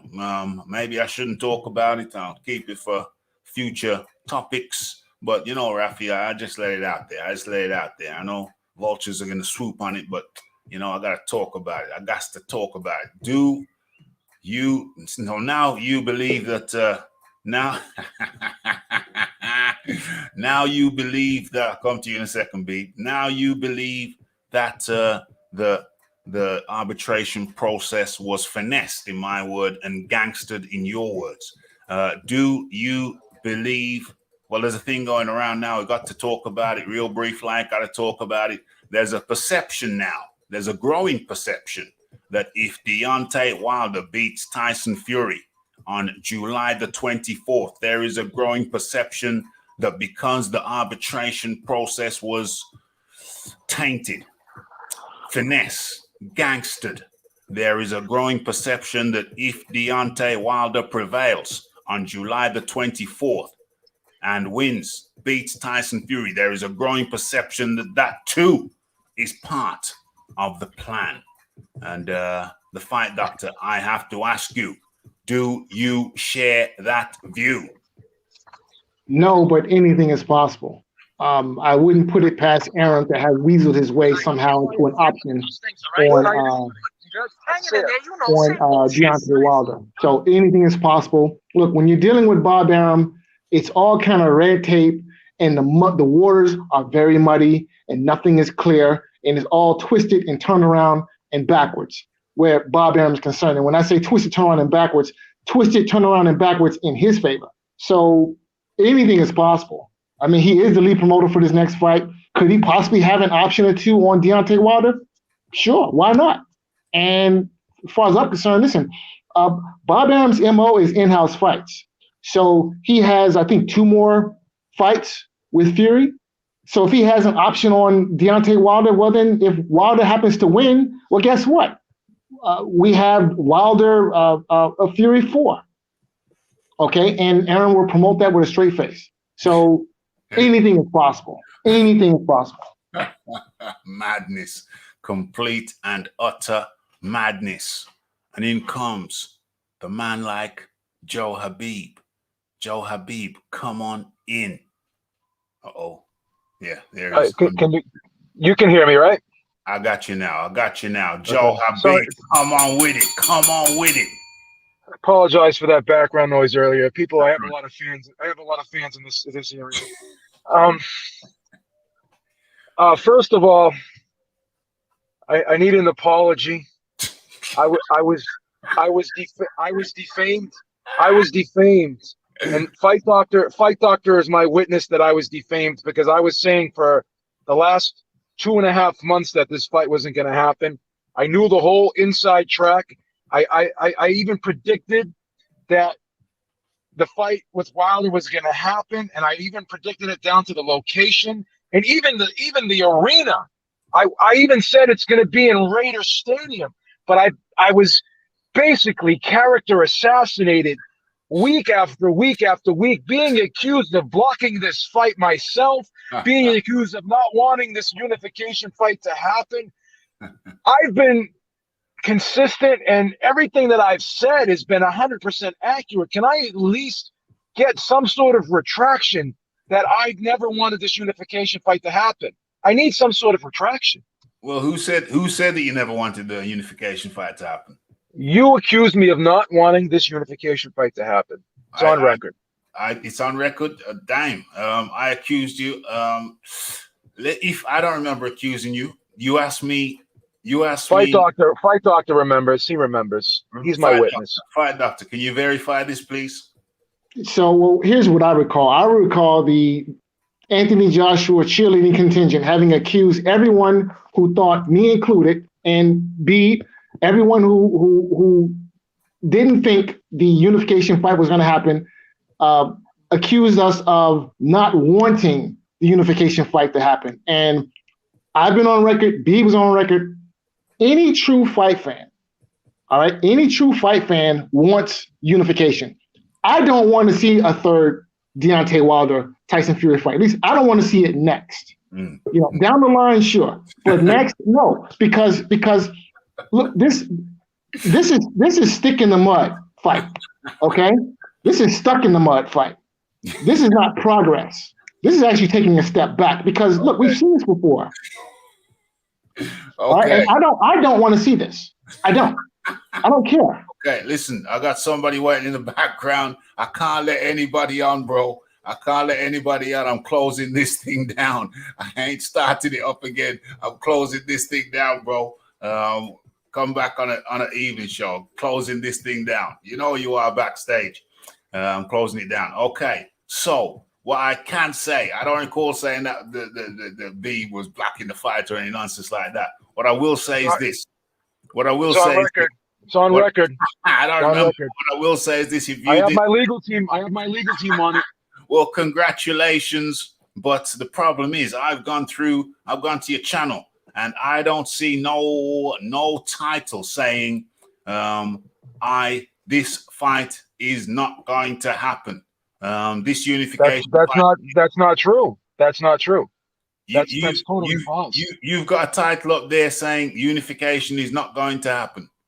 Yes, it's not going. Okay, cool. Well, you know, Ralph, you have to be genuine about this. Hold on a second. If you've got a title up there saying that, then what I'll say to you is congratulations. You called it. Well, I'm not looking for congratulations. I just want people to know that I was revealing information that I was given, and I was doing my own research behind the scenes, and I told you, and you remember I told you this, and you just kept saying, have hope, Beeb, have hope, Beeb. And I was telling you, and you were saying you're going to be getting an apple pie. And you were saying, Beeb, I'm starting to think you just don't want this fight. It came out of your own mouth.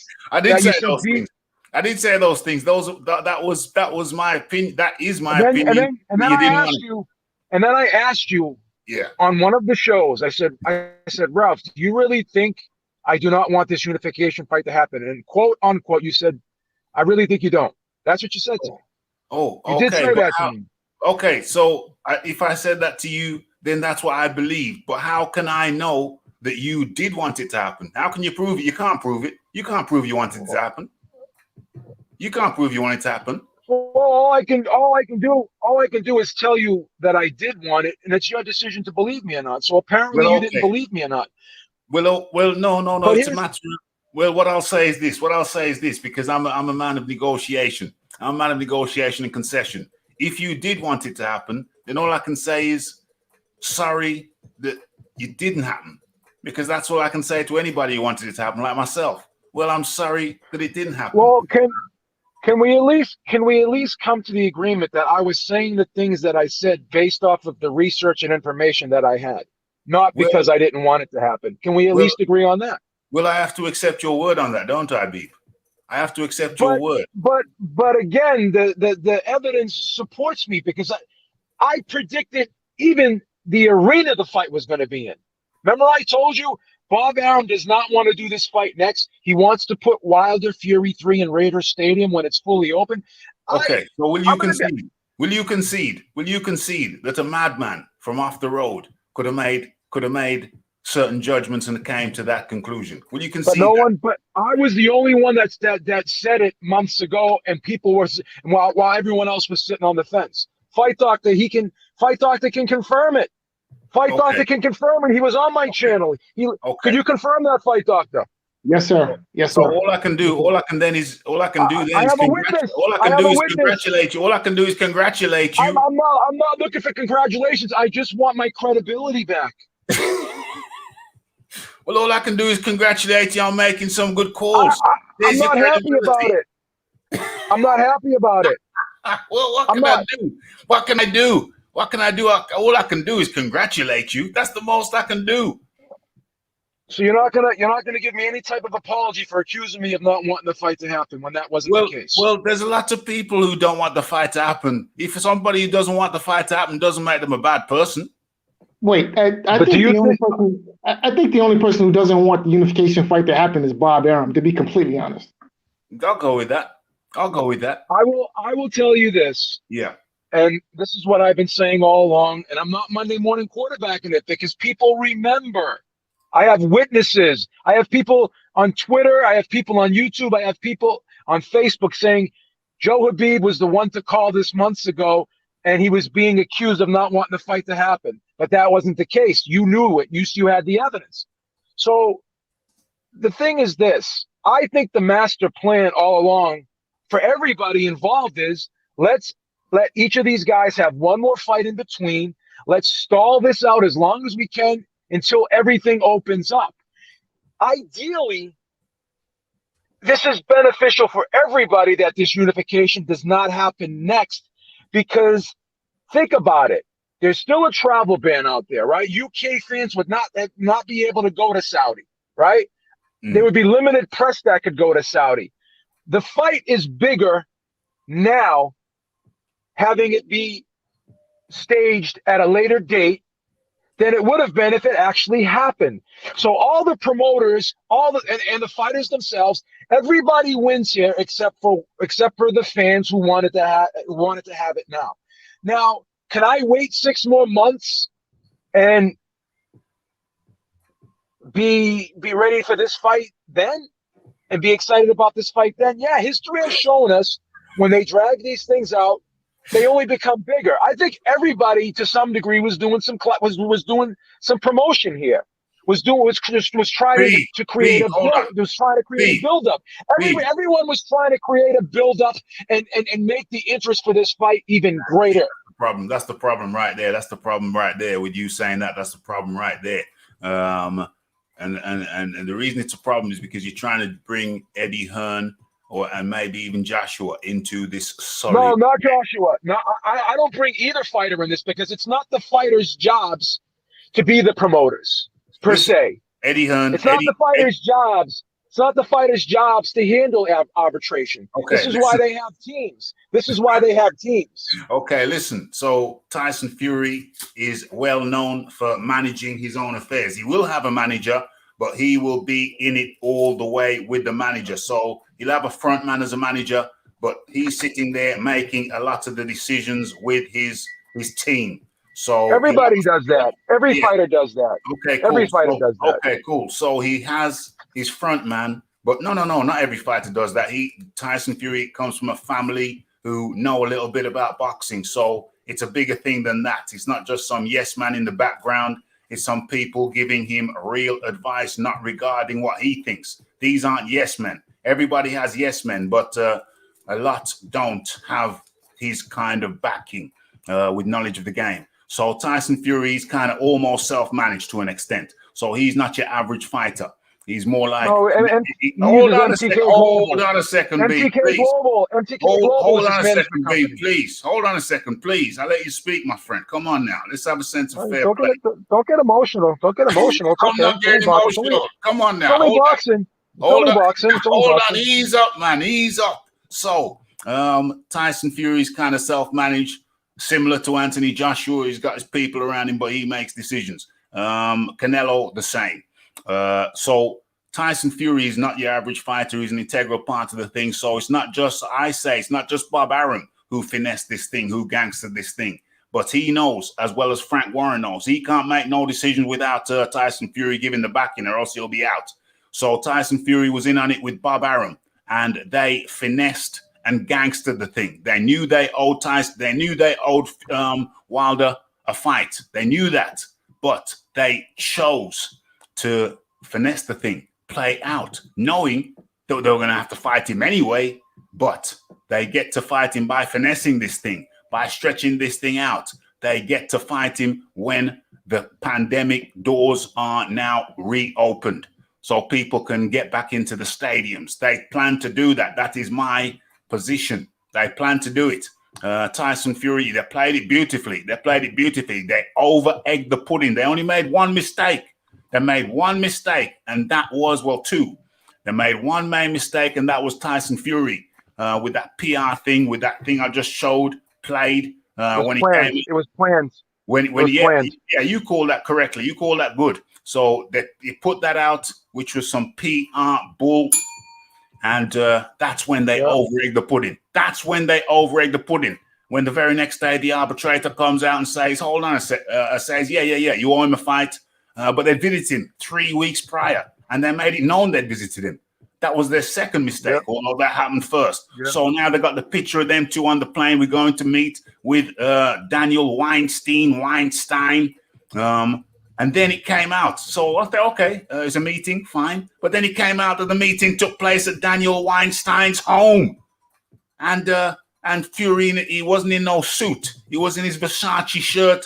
Bob was looking nice and relaxed, open-collared. You know what I'm saying? Going over to David Weinstein to drink cocktails, to have a meeting. They were drinking cocktails. Weinstein probably had his brother-in-law over, big Tyson Fury fan. Probably had some guys from his I don't know if you have Freemasons over there, from his Freemasons lodge. Guys over there, you know, anybody you know is a judge. A judge wants to come to the cocktail party. They were having a cocktail party. And they were talking about, well, listen, even if Weinstein wasn't complicit in this, they knew what he had to, the decision he had to arrive at, which is that, yes, will you owe him a fight? You got to give him a fight. How you want to do it? Bob Arum, we accept that we have made a grave error. We have had our legal team look over the papers and we don't know. I mean, if heads are got to roll in my office, heads are going to roll. But we owe that man a fight. And so David Weinstein says, oh, so you realize that, yeah, we looked over the papers and we definitely owe Deontay Wilder a fight. And we have done him a grave disservice. And we want to fight him as soon as possible so we can right the wrong. And Tyson Fury comes in and says, listen, I'm an honorable man. I'm a fighting man. I fight bare knuckle on the cobbles. We are noble. I am a noble man. And when my legal team informed me that they had made a mistake and we indeed owe Deontay Wilder a fight, when I realized that, I got immediately in contact with Bob Arum. And Bob Arum said, well, Tyson, my people were just looking over the papers and they have come to the exact same conclusion. We owe that man a fight. And as soon as we realized that, we said, well, listen, we got to go and see Mr. Weinstein and profusely apologize and let him know that we are available to fight with immediate effect. That's how they finessed it. So David Weinstein didn't have to be a part of it. That's how they finessed it. They knew what the outcome had to be. They just delayed it because they wanted to make some money on them open doors. And Say, Rafi. Hold on, a few more seconds. And he's very long-winded here. And Anthony Joshua was just collateral damage. He's just collateral damage. They had to use him. They had to use him to raise the profile of the Wilder Fury fight 3. They used him to raise the profile of Fury versus Wilder 3. Tyson Fury, Bob Arum con men. Con men. And but B, so do you so yeah, that's what I'm saying. But B, there's a bigger question now. There's a bigger question now, B. There's a bigger there's a bigger question now. People can see that this thing wasn't on the up and up, this process. So now they have less faith. They have less faith. Now the question is, if Deontay Wilder wins the third fight, will people view that as a fix? Possibly. I wouldn't, but possibly some. But I want to get back to a few things you said. Say, wait, real quick. I got to drop off. Rafi, you going to be live later on today? I might be. Yeah. All right. Well, if you're live later on today, then I'll be on. Okay, cool. And the gang, that was the fight doctor. Much appreciation goes out to the fight doctor. And now there are two. I'm gonna explain to you why everybody wins except for the fans having this unification or this undisputed fight delayed. I'm going to tell you why everybody wins. Because at the end of the day, this is all about money, right? So everyone's talking about how much work and effort Eddie Hearn put into this fight. Okay, that's fine, but here's why that doesn't make sense, and I'll tell you why. If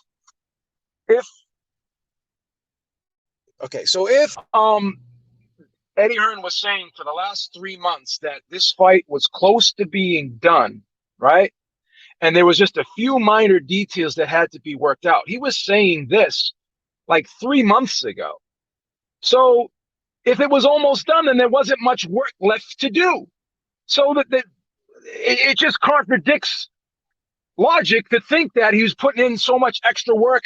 He's flying around the globe, putting on all these other events. Eddie Hearn has a staff. He has a legal team. He has an office in New York. And to sit there and believe that Eddie Hearn didn't have someone in that New York office that was a legal person, a legal advisor, to look over this arbitration situation, to believe that Eddie Hearn was just totally in the dark here about everything is ridiculous, because everybody was stalling out the process, not just Bob, not just Fury. Now, Bob and Fury don't mind looking like the bad guys here, because it makes the promotion even better. Now you have a good guy and a bad guy. People are going to root for one guy and root against the other guy. That's great. That's what makes the best events. So Eddie wins, Bob wins, Fury wins, and Joshua wins by delaying this, because they make the event bigger. Everybody gets more money. By the time they have the fight, all of the restrictions will probably be gone everywhere. Like in the United States, in June, the state of emergency is going to be lifted, right? Yeah. In the UK, I'm suspecting in the UK, pretty soon you guys will have your state of emergency lifted, because you guys are pretty much all vaccinated for the most part. So by waiting and stalling this out, the whole plan was to wait for the pandemic to be over. So now we can have people traveling. They could put this unification, this undisputed in Raiders Stadium. 20 to 30,000 UK fans can come over. It was more beneficial for everybody involved, right? To have a fight in between and delay this unification and delay this undisputed fight then why did they lead us on? Because they got everyone to talk about this fight for 4 months. They made the interest greater. They made everybody want this fight even more. History has shown us the longer these super fights are delayed, the greater and bigger they become. So this was a master plan by all involved, in my opinion, because it makes the fight bigger. And that's not to say Eddie Hearn's a bad person, Bob Adams a bad person, but this is business. I think all promoters are professional liars. They're professional bullshit artists. That doesn't mean they're bad people. That doesn't mean they're not good at what they do, but it's their job to put on the biggest events possible. And in order to make this fight the biggest event possible, it had to occur with no COVID restrictions. It's just a fact. Now, if they do not stage this undisputed fight after the Usyk fight and after the Wilder fight, then all this thing everything that I'm saying right here, you can say, Beeb, you were wrong because they didn't have the unification fight. But I need you to concede this point. If this unification fight does happen after each Joshua and Fury fight and win their next two fights, they win their next fight, not next two fights, excuse me. If Joshua beats Usyk and Wilder beats and when Fury beats Wilder, then they sign for this unification fight, right? And it ends up being a done deal. Then you would have to say, Beeb, you know what? I think you were right all along, right? That would basically validate my statements. I gotta come so in here. Everybody wins. Everybody wins. No. You're wrong. History proves you wrong. History proves you wrong. Because every time they drag out negotiations and they put it off, the fight becomes bigger. History proves you wrong. My turn. I'm gonna prove you wrong, babe.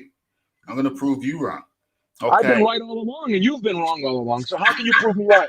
My track record proves that I've been right. Why not go with the guy? Why not go with the guy who's been right about everything all along? Why not go with this guy? Oh, you're a funny guy, B, but I appreciate your passion. I love you to death too, man. I love you to death, but I mean, I think the tribalism that you display for a man that you've never met, that doesn't pay you a dime. I don't understand why you're so loyal to this guy. But go ahead, I'll shut my mouth. I talk too much. Who's the guy? Who's the guy that I'm loyal to? Eddie Hearn. You love the guy. Okay, so and I admire him too. I think he's my turn. My turn, B. My turn, B. Come on now. Okay. Don't hug the mic. Don't hug the mic. I like it. I have the disorder. I have the disorder. Go ahead. I love your passion, but don't hug the mic. Okay, my turn. Right. You say it's beneficial for all parties concerned. I say it is not beneficial for all parties concerned. It's not beneficial for Anthony Joshua. It's not beneficial for Eddie Hearn. It is not beneficial for the British boxing public. It is not beneficial. I don't know. Okay, I'll leave it at that. I don't know. It might be beneficial for somebody overseas, but it ain't beneficial for us. It ain't beneficial for Saudi Arabia. It's a loss for Eddie Hearn, for Anthony Joshua, for the British boxing public, and and the neutral boxing public, neutral people who wanted to see Anthony Joshua versus Tyson Fury. So it is not beneficial for all parties concerned. Saudi Arabia now are going to be pissed. What's the relationship with Eddie Hearn from the Saudi princes? They're going to be pissed. They're not overly fond of Tyson Fury's persona in the first place. And now he's done what he's done. I see building bridges. Eddie Hearn's going to have to soothe some troubled waters. So it's not beneficial for everybody. I'm sorry. It is absolutely not. And moreover, another factor is that they wanted to get two fights in. Joshua Hearn wanted to get the two fights in this year, one in August and one in December. Well, how many months is that? August, September, October, November. Yeah, 4 months. They wanted to do that this year. Now that is scuppered. Anthony Joshua is going to have to fight Usyk now instead of fighting for undisputed. He's fighting a mandatory. Way different perception in that fight. It's necessary. It's going to have to happen. So at least he gets it out of the way. But that was not the plan. And this is not beneficial for everybody. It's beneficial for Arum. It's beneficial for Fury. And it's beneficial for Deontay Wilder. So it's all them guys over that side. It's all them guys over that side. So it ain't beneficial for everybody. Not at all. So you see, that's where I say you're wrong. That's where I say you're wrong there. And you keep on doing that, B, because you want to drag Eddie Hearn into the conspiracy. But you have to entertain the notion that Eddie Hearn has lost here. He's not in on the conspiracy. That's Tyson Fury, and that is Bob Arum. And that's my friend. So where did Eddie Hearn lose? What did Eddie Hearn lose? What are the damages he suffered here? Well, he's lost a certain amount of the relationship might be impinged over there in Saudi. A lot of work was done. People don't like to do work and then come up with no reward. So that's wasted energy over there. So there's a relationship issue. There might be relationship issues over there that Eddie Hearn will have to mend. Of course, there's a lot of money that's been lost there as well. A lot of money that's been lost by Eddie Hearn there that they could have got. A lot of money lost by Joshua that they could have got. So you have to factor those things in. Yeah, but all will be forgiven if Eddie decides to put Joshua Usyk in Saudi Arabia. No way, they don't want it. I don't think they want it. I don't think Saudi Arabia want it. No way, no how. It's way different caliber of fight. Way different caliber of fight. Here's they put on a different caliber fight when they put on Joshua versus Ruiz too. What's the difference? Joshua is loved in that area. What do you mean that was a different caliber of fight? Joshua, the Middle East is Joshua's home away from home. He has, I believe, he goes to Dubai quite often, so he's very well known in the Middle East. So, in my opinion, nobody loses because you know what Hearn can turn around and say? Well, let's just throw and we don't even know if Hearn was. Of course, people lose. It's a lesser caliber of fight. Of course, people lose. Yeah, but it doesn't matter. It doesn't matter because we're still going to get the undisputed later. Of course, it matters. Of course, it matters. Of course, it matters. If you Right, do, if you're going to get 1 million, if you're going to get $1 million 6 months from now, You're not making sense. I'm not making sense. First of all, let me speak. Again, I'm a businessman. I don't talk with my heart. I'm self-employed. So that's the definition of a businessman. Now Saudi Arabia can put on a very high-profile fight with a man who's very well known in that region, and now they could do it without having to put up all that money. And now Hearn can promote an event where he promotes both fighters. So now, where's Beeb? Beeb, you dropped off. It's definitely not all cool and the gang. It is definitely not all cool and the gang. Beeb, you dropped off.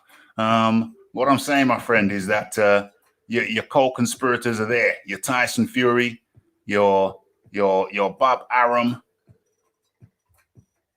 Eddie Hearn loses. Eddie Hearn loses in this situation. Eddie Hearn loses in this situation. Anthony Joshua loses in this situation. I've dropped the link for you to get back on real quick, babe. Real quick, like. What's going on? We're closing this thing down in a couple minutes.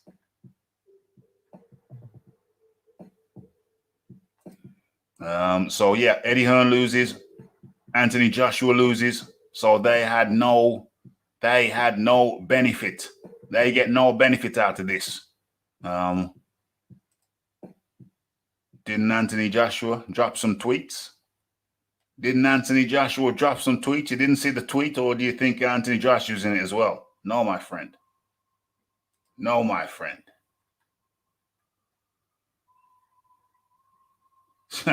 And the speed of this arrangement,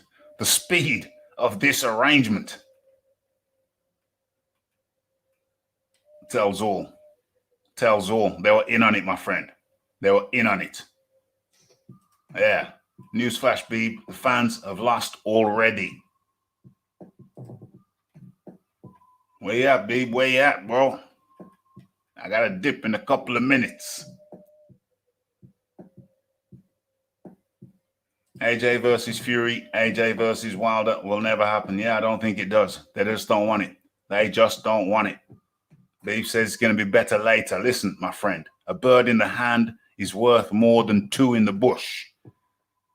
Yeah?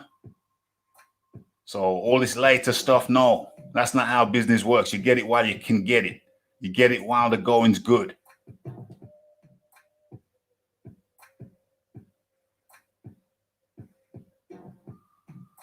What's this? Hearn was out here telling fairy tales. AJ versus Fury was never going to happen. What do you mean? Never going to happen next. That was the deal. That's what they were doing. Eddie got the venue. Eddie got the money, the money. What do you call a site fee? And he got the date. Everything that was asked for. No, didn't cut him off at all. Drop the link in the chat. I think he's driving. So I'm surprised he hasn't said anything in the chat. Tell the people, babe, that you dropped off because you're driving. Tell the people you dropped off because you're driving.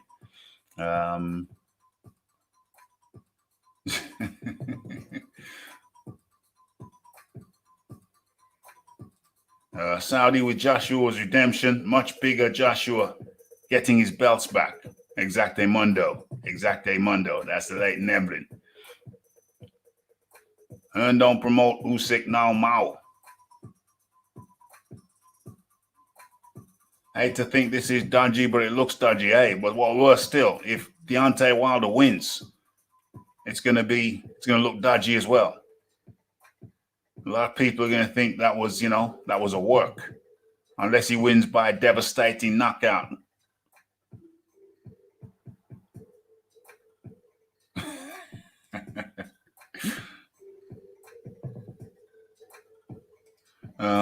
So is this a business meeting of sorts? Yes,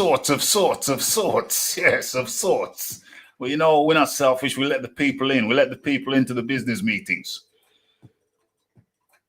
This has been terrible for boxing fans. Undisputed is done. Who knows when the opportunity? That's the thing.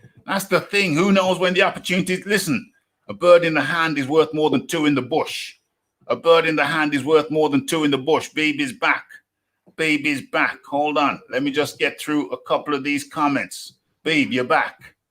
I'm so sorry. My phone actually overheated. I was outside. You couldn't take what you were saying. Your phone couldn't take what you were saying, babe. You couldn't take it. No, but listen to this. So this is my opinion on this. So now, who knows if Hearn even had a side deal with the Saudis to put on Usyk versus Joshua? How does he win? He promotes both guys, so he's going to get a promotional fee from Usyk as well as Joshua, right? No, Usyk isn't on his books no more. Are you sure about that? Because I heard 155,000 million%. Who promotes Usyk? I don't know. Khaleesi. His name is Khaleesi now. Yeah. Okay. Yeah. So now, again, Saudi gets to put on a high profile fight, and it's going to cost them far less money to do so.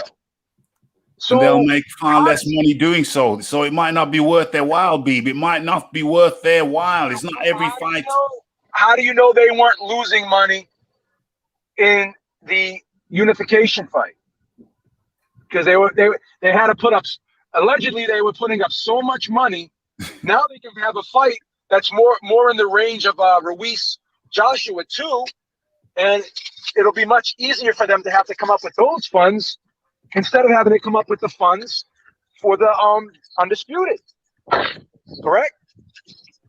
No, they don't have to. Klimas, who's the promoter of what's his name, Usyk, has said August the 21st, Wembley. The link Klimas is not the promoter. He's the manager. Klimas. Klimas is the manager. I'm almost positive Hearn still is the promoter. No, he don't manage him no more though. He came off the books.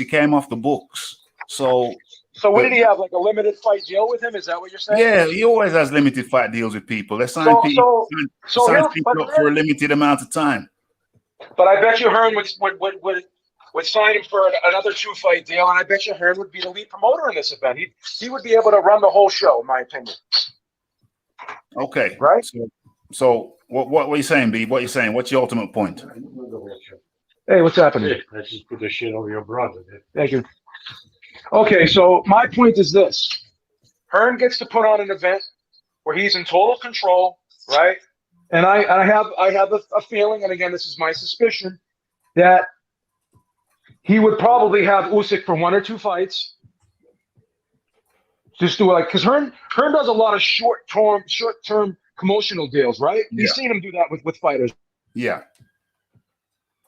Yes, we have. Okay, I don't know what's happened to Beeb's connection. I don't know. So they need that's possible. Am I wrong? Is that possible? Yes or no? Yeah, it might be possible. But so then he gets 2 promotional fees.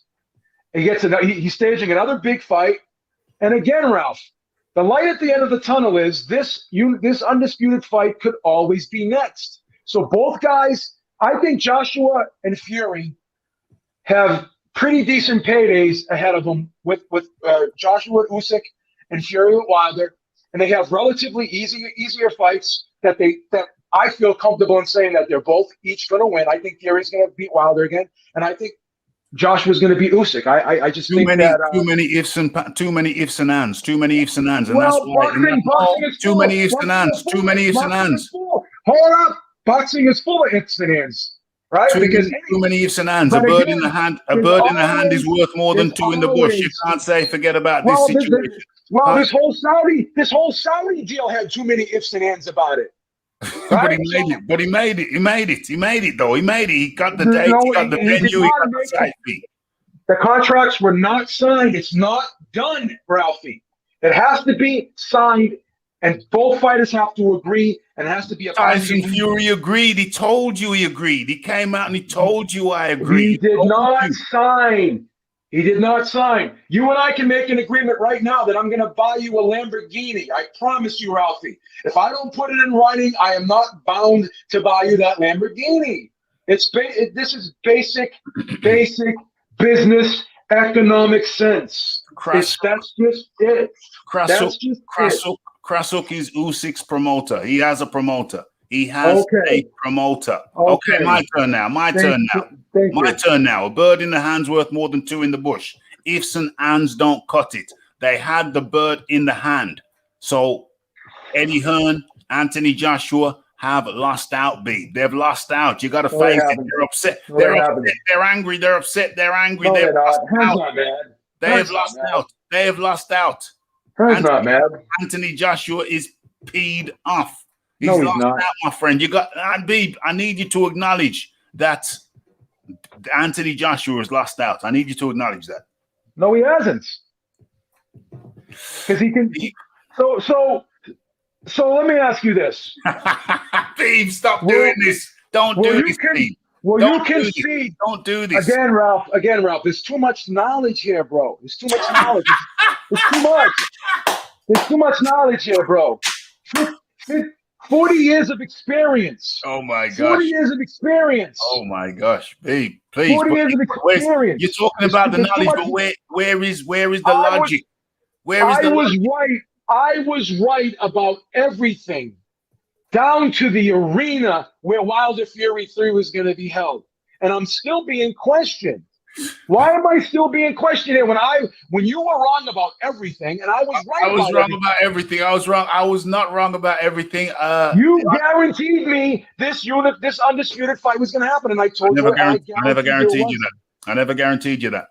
I said I hope. So here's the thing. I said I hope. You guaranteed it. But no, anyways, I did not. I know the video. I can pull up. I have my stenographers. My stenographers wrote everything down. I can pull up the video right now. I can pull up the video this very minute and prove that I did not say it. So anyways, I'm not going to argue over things I already know. So anyways, you're a funny guy, B. Anyways, this is what's going to happen. I've been right all along so far, and I'm confident in saying I'll be right again. Joshua Usyk, you haven't been right. I have been right all along. I told you the undisputed fight wasn't going to happen. I told you he was going to fight. I told you he was going to fight Wilder for a third time, and I told you it was going to be in Raiders Stadium. Well, I mean, what else? What else do I have to be right? Like, what else do I have to say to convince you? I have to tell you what color the fight poster is going to be for Wilder Fury 3. What else do you need? No, you just have to acknowledge that we got two con artists to play in form of Tyson. Yeah, but Eddie Hearn is a con artist. Eddie Hearn is a con artist too. Promoters are all con artists. They're all professional liars. So you acknowledge that Tyson Fury is a con artist. Is that correct? 110%. That's why he's so popular. You made a video saying that you believe Tyson Fury doesn't want the undisputed fight next. Is that correct? Is that correct? Yes. And in any part of that video, I haven't watched it because I believe something, and you can verify this. In any part, I believe that in no part of the video did you call Tyson Fury a con artist. Is that correct? No, I said he's a troll. That's what I called him. Okay, he's a con artist. A troll is less harmful. Well, no, they can be harmful. But Yeah, he's specifically he's a con 100%. He's 100% a con artist. That you know, and I bet you didn't mention and it that in that benefits video. him. I And bet it you didn't benefits mention him. that in that video. I called him a troll. Okay, if you don't mention that in a video like that Tyson Fury is a con artist, that's something that you cannot omit in a video of that nature. You have to say, in my view, you have to say, you have to put the con artist component in there, so everything else. Is Eddie Hearn a con artist? Eddie Hearn tries to make things happen, from what I can see. Is Eddie Hearn a con artist given the field that he's in? Does he have to be a con artist? Does he have to be a con artist to some degree? Not to the level of a Tyson Fury or a Bob Arum. All right, but now we're talking about levels. Okay, that's like arguing which word. No. Would you agree that there's a difference? Would you agree that there's a difference between a blatant lie and a white lie? Would you agree? Yes, in your defense, I will say this. Well, there you go. I will concede one. I will concede one point to you. Bob Arum is far more on another level, more deceptive than Eddie Hearn. I could never envision Eddie Hearn ever bribing a sanctioning body to get a ranking. Bob Arum did that. He did that. So, again, this is my objective. See how objective I am? See how honest and objective I am? Bob Arum sends me Christmas cards every year, and I'm still telling you that he's a dishonest person. And this is how objective I am. But listen, but it still sticks in your craw to call Tyson Fury a con man. That's a problem. No, it doesn't. Because I'll tell you, it sticks in your craw. No, it doesn't. Okay, B, can you do me a favor, please? I want you right now in front of the public to say Tyson Fury is a con man. Tyson Fury is 130,000% a con man. Can I explain why he's a con man? Because you've just gone up in my estimation, Beeb. You've just gone up in my estimation because I know how much that hurt you to say. It does not hurt me at all because this is. I know how hurt you. I know how hurt. Can I explain to you? Can I explain to you why that's a good thing? Tyson Fury being a con man is a good thing. Yes. Is that what you just said? Can I explain to you why? I wish you would. Because what does it do? It enables him to get more attention. It enables him to be more popular. What did Floyd Mayweather always say?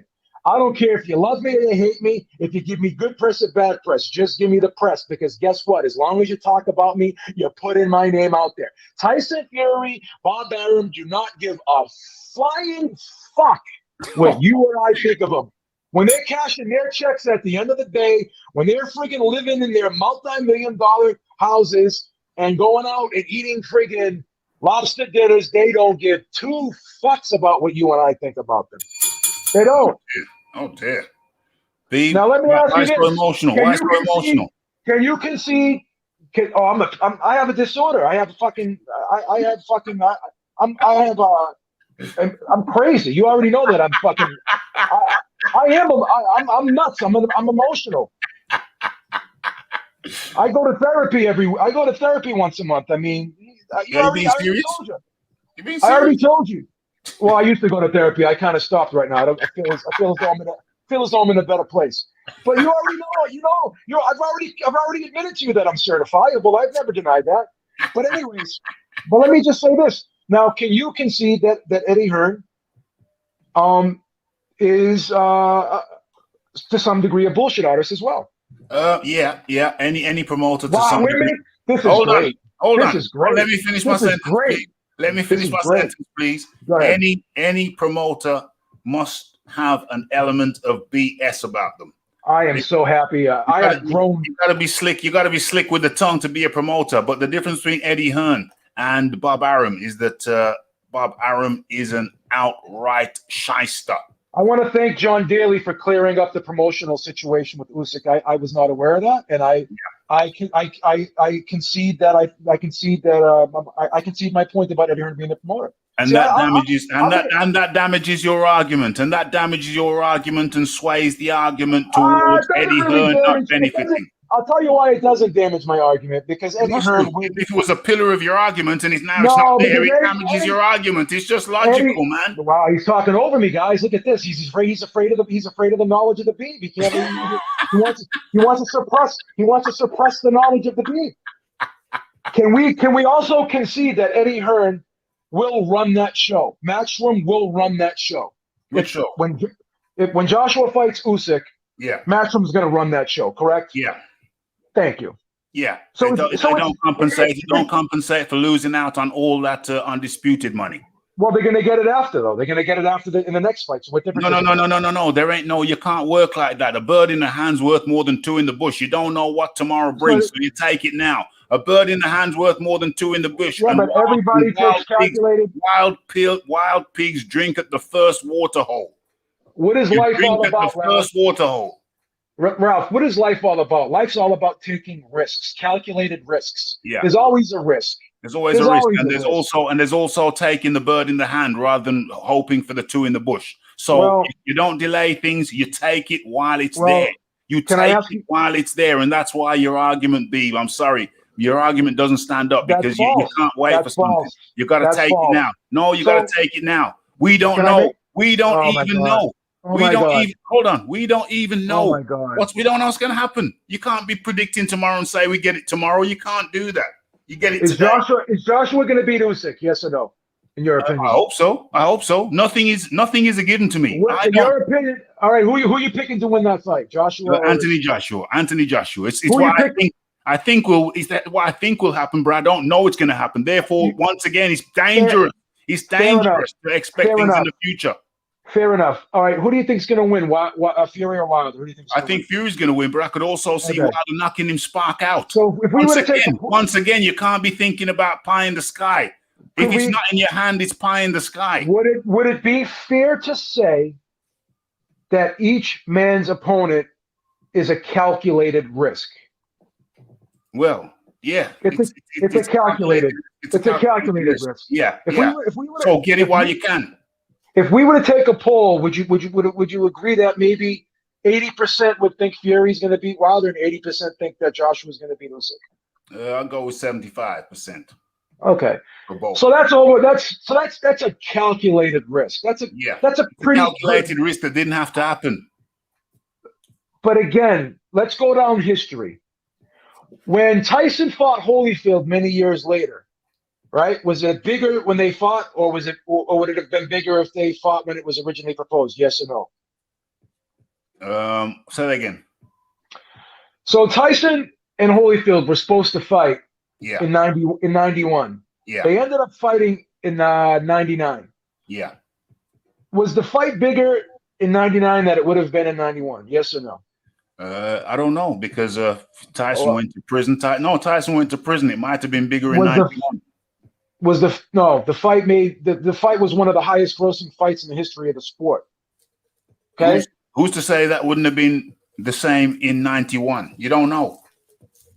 Mayweather Pacquiao.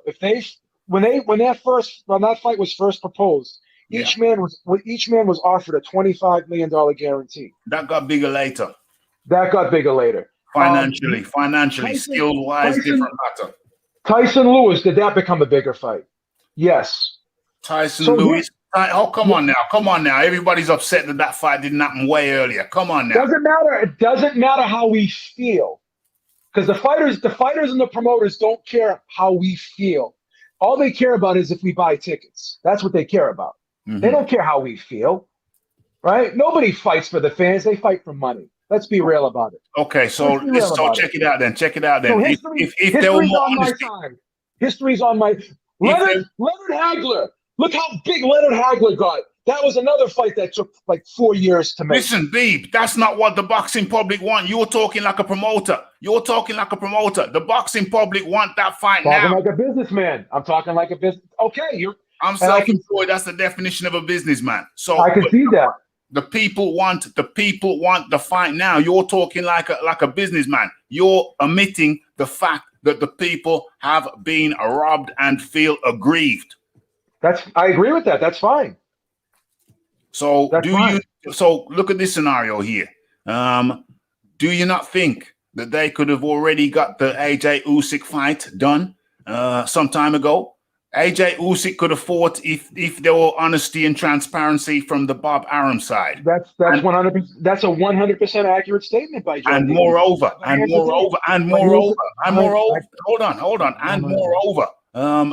Fury and Wilder could have fought as well. But here's the thing. This is what everybody is missing.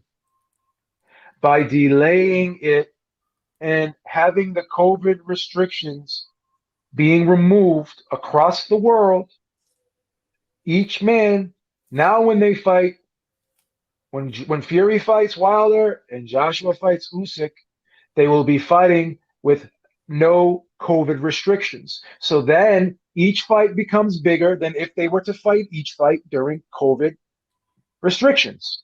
You're also nobody wants Wilder Fury 3 until up until fight time, once the promotion starts. Like, nobody wanted Mayweather McGregor, but look what happened there. Like, everybody says they don't want to fight, but you're going to buy the pay-per-view. I'm going to buy the pay-per-view. John Daly's going to buy the pay-per-view. No, we're not going to buy in the pay-per-view. That's what you don't understand, my friend. The fight is being boycotted. That's what you don't understand. The fight is being boycotted. It won't be boycotted in the U.S. That's all I'm saying. It's being boycotted. It always gets, Wilder's fights always get boycotted in the U.S. They don't pay. They don't pay to watch. A lot of people don't pay. 850,000 people paid last time, so we'll see. Okay, well, that was still low. That was still low figure for what they wanted to break even. The break even was $1 million. I'll never know. I'll never know what the break even is because I never talked to the accountant that was handling the issue. Okay, fair enough. I'm not going to make a comment on that because fair enough. But this was Bob Arum's word, my friend. So you have. No, it was Bruce Tramp. It was Bruce. Bob Arum told me that was false. Bruce Tramp. Those were Bruce Tramp's words. Who is an employee of Top Rank, but guess what his job is over at Top Rank? You know what he does? What? He's a matchmaker. So the matchmaker's job is not in the finance department.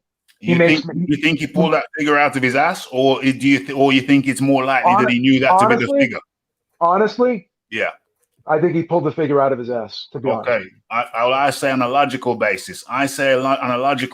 He did not pull that figure out of his ass. He works in the office. He heard the figure. He spoke the figure. That's purely hypothetical. He's not privy to that. That's purely hypothetical. He's not privy to that information. Can I direct you to an interview that I had with Bob Arum? No, I've heard it, my friend. I heard it. When I asked him about the 100 million, you remember when I asked him about the 100 million? Do you hear you heard what his response was? The 100. I can't remember. What did he say? Okay, so I asked Bob Arum. I said, Bob, let's talk about this $100 million Tyson Fury deal that he got from ESPN. You know what he said? He cut me off the meeting. Whoa. He goes, first of all, where did you hear that? I said from the press. He goes, that's absolute bullshit. And I can send you the interview. I remember. Okay. That. I said that before him. Can I get a congratulations? I said it was a fabricated number. It don't add up. It don't make sense. Tyson Fury pulls in between 1,500 to 3,500 people. But that Canelo DAZN deal was also bullshit. Everyone was saying he was supposed to be getting 35 million a fight. I knew that was bullshit too. Yeah. Okay. All right. Good. We're making so much progress here, man. Oh my God. Making so much progress, but minute by minute, I am stripping the bias off of you. This is great. Minute by minute. I'm making you see sense. I'm forcing sense on you. Forcing it on you. I know you don't like it. It's like trying to give a desert dog a bath. It's like trying to give a desert dog a bath. You're wrong, Ralphie. Who went to who and apologized to who when we had a disagreement before? Who actually reached out to you and apologized? You did. Good man. So I can be reasoned with. Would that be a safe assumption? That's true. I felt that I was when we had that disagreement. Yeah. I felt as though I took it to another level that I shouldn't have been taken to, I made that agreement personal, and it should not have been personal. So I reached out to you, and I made it a point. Yeah. I made it a point to say I apologize to you, so I can be reasoned with. That's commendable. I've apologized to John Daly. Maybe twice as well, because he corrected me on statements I made that were false, and I retracted them. So Yeah. I could be reasoned with. You can be reasoned with, and slowly but surely, you're understanding the concept that a bird in the hand's worth more than two in the bush. Beeb, talk to any tribesman. Go to the Sahara. Go to the Sahara. Do you think they're gonna go past a watering hole saying no? I'm not sure about that one. Let's travel another 50 miles and see if we can find another. Beeb, the universe don't work like that. A bird in the hand is worth two in the bush, and that's universal in any language across the land. A bird in the hand is worth two in the bush. You don't go past the first watering hole. Those are some universal laws of nature. So you can't say that, no, we can pass up this undisputed fight. We'll wait until maybe 6 months and 12 months. No, you can't do that, Beeb. You don't know what's going to happen in the Deontay Wilder Fury fight.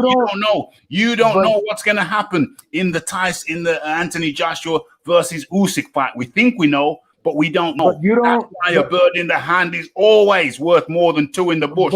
Take the bird in the hand if you want to throw it away because you find an eagle. All right. So be it. You don't see any bit of logic by waiting for the COVID restrictions to be lifted, and then they can put this unification undisputed fight on with zero COVID restrictions. You don't see how that would be more financially beneficial to them. They can do that for the second fight. Get this one out of the way. The money's there. The money's there for this one now. Take the money. A bird in the hand's worth more than two in the bush. You can't get away from it. But if you follow the behavior of everyone involved here, right? Let's be logical here. Could we at least say everyone appeared to be stalling? Whether or not you want to believe why they stalled, everyone was stalling this out. Everybody. Joshua, I give 100%. That's preposterous. Did Eddie Hearn tell you the fight was almost done? Yes. For 3 months. Well, it's been a month, or it's been about 2 months. Yeah. At least 2 months, right? So maybe 2 months. So if something is almost done, if someone's telling you that something is almost done when it isn't really almost done, is that misleading you? Yes or no? That's a simple question. I will answer it. The fact that Tyson Fury came out on Sunday and said the deal's done. He's a troll. Well, he's a troll. He's a liar. He's a con man. But as far as we're aware, that's what Eddie was saying as well. It just requires a signature. We got the date, we got the venue, we got we got the date, venue, and fee. What's that fee? The site fee. So everything was in place. It just required a signature. Tyson Fury came out and said it's all good. It's all good. Yeah, we're all good now. And liar, con man. Ultimately, what I'm saying is, because we're gonna have to wrap this up, B, but you'll get your final words. What I'm saying is that a bird in the hand's worth two in the bush. Tyson Fury used Anthony Joshua's name for clout, for promotion of Deontay Wilder versus Tyson Fury 3. They have been dishonorable. Their behavior, Bob Arum and Tyson Fury's behavior, has been utterly deplorable, unacceptable, and there will be consequences. You can't mess around. You can't screw around with the public like that. Before he was screwing around with UCAD. Before he was screwing around with the British Boxing Board of Control. We didn't take that too personal. But now he's screwed with the actual boxing fans. And I, unlike you, Beep, I believe there will be consequences for that. People out of principle over here in the UK, they ain't going to give him a dime for that fight. They're going to stream it. And if they cut off the stream, people will say, they're not going to say, oh, okay, I'll pay now. They'll say, no, I'll wait till tomorrow morning. Over in the US of A, they have not been as invested as we, perhaps, in Undisputed. We over here are highly invested, heavily invested. We really wanted it, and then we realized that Tyson Fury conned us. Okay, before he used to con organizations, this time he has conned the boxing public, and there will be consequences for that. It won't be accepted. People are not going to support it. Even his own supporters have been very quiet on this. There will be financial ramifications. He conned us, and we're not going to forget that in a hurry, if ever. So that's my parting words. Hold on a second. Is there Any questions that I want to shoot at you before I let you get your final word in? Bob Arum, Fury looking like they were. Bob Arum and Fury looked like they were stalling. Anthony Joshua and Eddie Hearn, absolutely not. Eddie looked like he was trying to get the deal done. Absolutely. Arum played Eddie. I'm just reading some of these things out loud because we're shutting this down after you get your final words, Beeb. Don't worry. You get your final words. Almost isn't lying. Almost. Fury said it was done. Fury said it was done.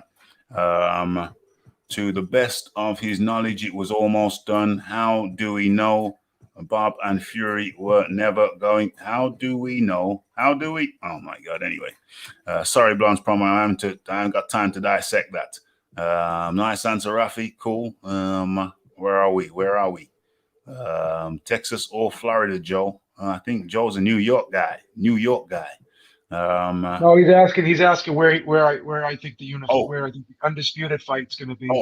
And I think that it would be in Raiders Stadium, to be honest with you. Raiders Stadium. That's in West Coast. That's Las Vegas, sir. Okay, Las Vegas. 60,000 people. 5,000 to $8,000 ringside seats, brother. Okay. It was about 12 mil a fight for Fury. 12 mil a fight? 12 mil a fight? I'm not going to even pretend to know how much he was. I don't think he got 12 mil. He's fighting to all virtually empty places apart from when he fought Wilder. Yeah, I don't know. And yeah, man, I got the numbers up. I did the videos. You got like about 1,500. You got about 3,000 for Otto, the first one, which was Tom Schwartz, and then about 1,000 paying guests for Otto Wallin. All of those things were comped. Most of those seats were comped. Very few paying people. So I don't see how any big money could have come out of that. I really don't see it. I'm not mad at Joshua and Usyk versus Usyk, but I would prefer undisputed though.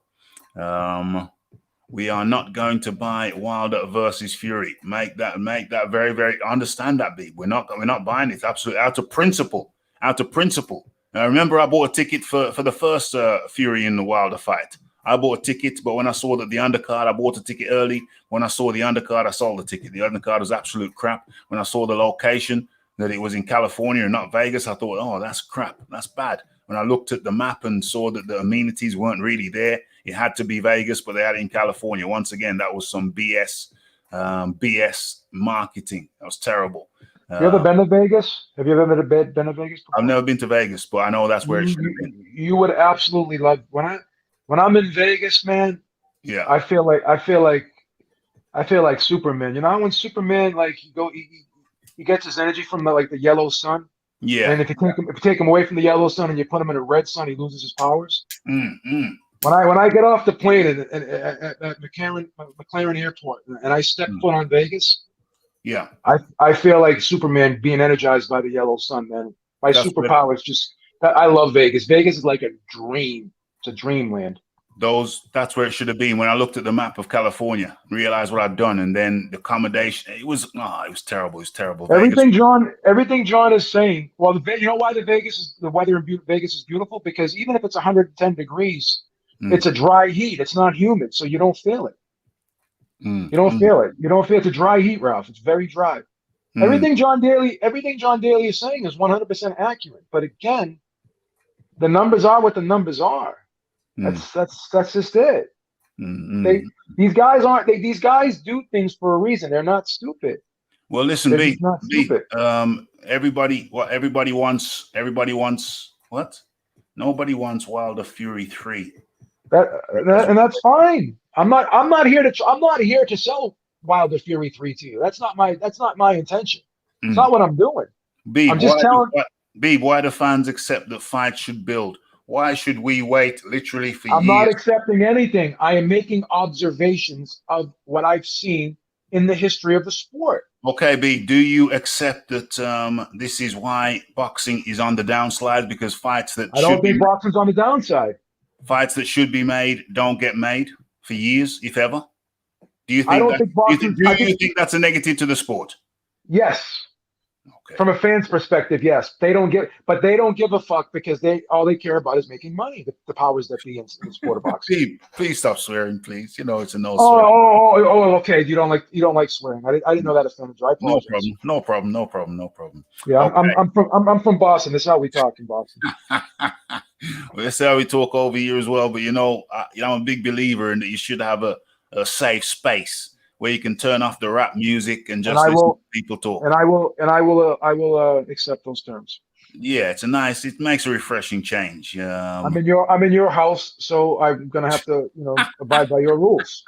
That is perfectly understandable request. No problem at all.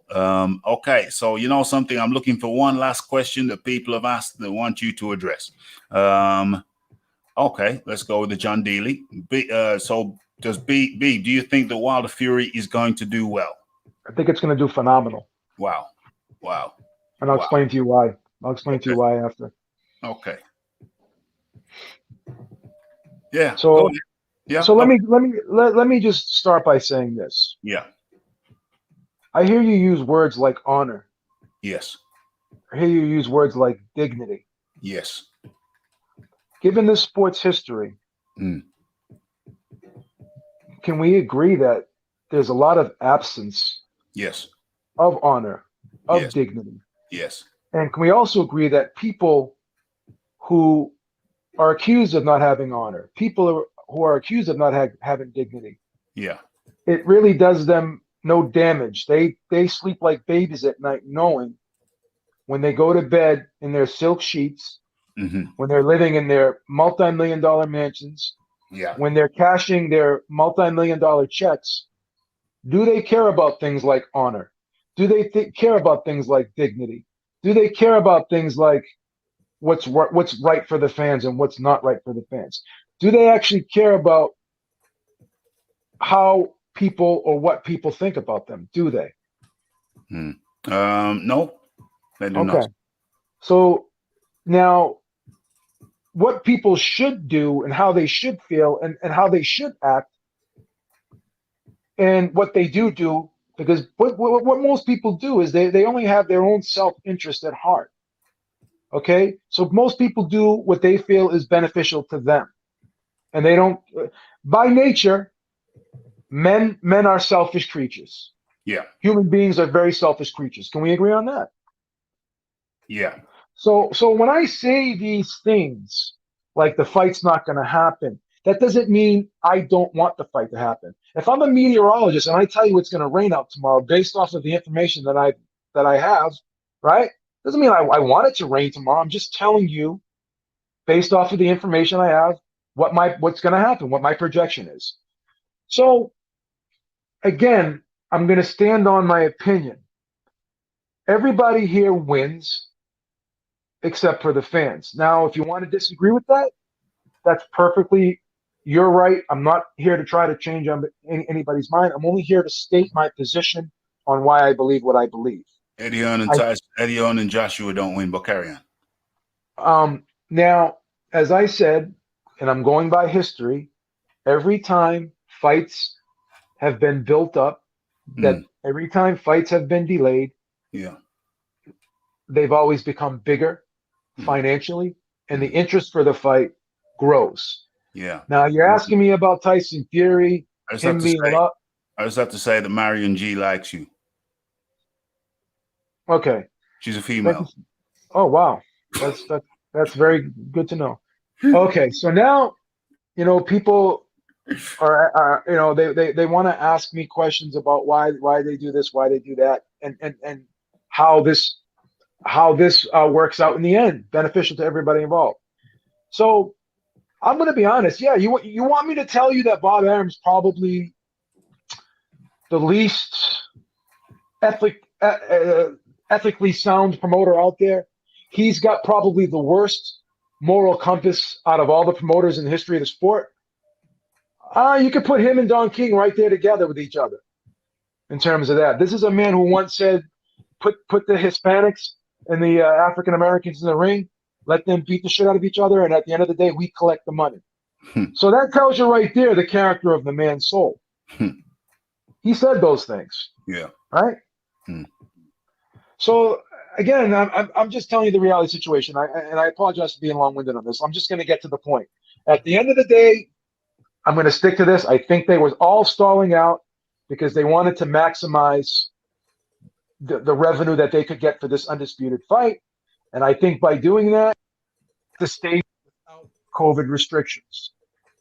That's and I think it benefits everybody involved. Doesn't benefit That's Joshua. just my opinion. And okay. Well, again, history supports my argument because I can go down the list of all of the super fights. Hold on a sec, B, but you don't factoring in that both of these guys have shown a reluctance to face Anthony Joshua. Both of these guys have shown a reluctance to face Anthony Joshua, and there is a growing opinion, groundswell of opinion over here in the UK that Wilder or Fury will never step foot in the ring with Joshua for whatever reason. It doesn't hurt. And there's always going to be people that believe that, and I will agree with you that probably the majority of the people over it. I don't think Fury has many fans in the UK. I don't think he ever did. But there's a reason why he signed the deal with Top Rank. There's a reason why he's had his last 3 or 4 fights in the United States. There's a reason why he signed the ESPN deal. Because he's a very smart individual. He knows that the type of person he is not really acceptable over in the UK. It's more acceptable in here, in the United States. They made a concerted effort to build him up here in the United States for a reason, because they knew his personality, his image was better suited here. He bought a house in Vegas. He spent most of his time here in Vegas. I wouldn't be surprised if he moves out here permanently. He loves it out here. He's got too much family. He's full of BS. Got too much family over here. He talks that but you know. He's got enough money where he can live here and travel back there when he wants to and see his family. Whatever the case may be, again. So it's designed for Fury to be hated to some degree because this is the image that he loves. He loves just getting attention. He's a crazy maker. A crazy maker is a person who loves chaos. Fury thrives on chaos. This is just who he is as a human being. He likes chaos. He's going to start drama. He's going to start controversy. There's never, ever going to be a fight that Fury's involved in where there's not going to be controversy. That's just that. History has shown us that. So I'm going to close it on this. Yeah. History's on my side. History's on my side. When fights marinate and they get dragged out, they become bigger. No, history's not. Okay, I'll say. It's on my side. You know what? I'm going to have that as your final word because I got to shoot out the year in a couple of minutes. All right. That's my final word. But you know something, B? It's been a great time talking to you. You know, we always like to shoot the ish together, and we come up with some great content, my dear fellow. Awesome.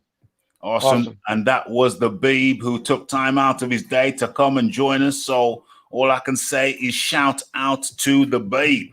I'm running a little bit behind right about now. But, you know, over here, Raphael Dawkins, even though nobody sponsored the show, you can't leave it on James Jameson and certain other people. James Jameson, you can't leave it on Leighton Nevlin all the time. You can't leave it on the Lisa Bayliss all the time. You know, we come up with great content over here. And the least you could do is smash that like button. Hit that subscribe button if you have not already done so. And hit that share button. And if you want to go the extra mile, show appreciation, you hit that, what do you call it? The support button. That's what I call it, the support button. When you get a great show over here, we go the extra mile. And if you want to donate after the show, the PayPal button is in the chat. Okay, so what we got here? We got cheers to both Rafi and the Babe. Says the Bronze Plumber is also a regular donator. My bad. Says the Bronze Plumber. He said good show. I think he meant great show because we don't do good over here. Good is for losers. I don't mean that. Kids. Good is good. Excellent show. Raphael, top shelf. Great show. Respect to the lads. Respect to the boys up in here. What happened? Something happened. Damn. You've left it to James Jameson again. OMG. James Jameson with the damn carrying the damn shows about the Super Chat Dominator for like about 3-4 shows in a row. Damn it, guys. You got to help out. You got to help out and you got to support the show. And you know how to do that by hitting all the great buttons, the good buttons. Great show. Great show. Boxing and life. Yes. Okay. Wide shoulders. Damn straight. Much appreciation, James. Ever supporting the channel. What happened to the money tin? I think somebody stole the money tin. I think I'll keep on looking for it on eBay for when I think trained a pigeon to fly through the window and steal the money tin. I think that's what happened. Okay. So it's the Raphael Dawkins. It's the what do I think? Damn, almost forgot to give you my opinion, but my opinion is clear from the beginning of the show all week. You know what I think. Tyson Fury is a con man, has exposed himself as a con man. What's his name? Arum is a con man, but people already knew that. Con man is a slippery character, but we already knew that. James Harris is talking about Joshua turned down 50 mil. James Harris, you should come over here more often and get the proper teachings. Get the proper teachings over here. The LDBC has led you astray. They have led you from the flock. You need to tune into the Raphael Dawkins Combat Radio for the truth. You know, that 50 mil was an imaginary 50 mil. The bag was empty. It was an Instagram offer. Who makes deals over Instagram? And who makes deals with a 24-hour expiration date? Who makes 24-hour deals? Complete and utter nonsense. You have been indoctrinated, my friend. You've been indoctrinated. What is this? Alex Hode, always hating. Yo, he's a con man. Your hero is a con man, Alex. What can I tell you? He's proved it himself. It's factual. You've seen it. Come on now. Any Wilder? Hey, you gotta get out of here. Wilder turned down 120 mil. OMG. Come on now. That was a real offer with proof of funds. Yeah. Come on now. Move on, fella. James, you gotta start coming over. I mean, not this James, the other James. He's gotta start coming over here for the truth.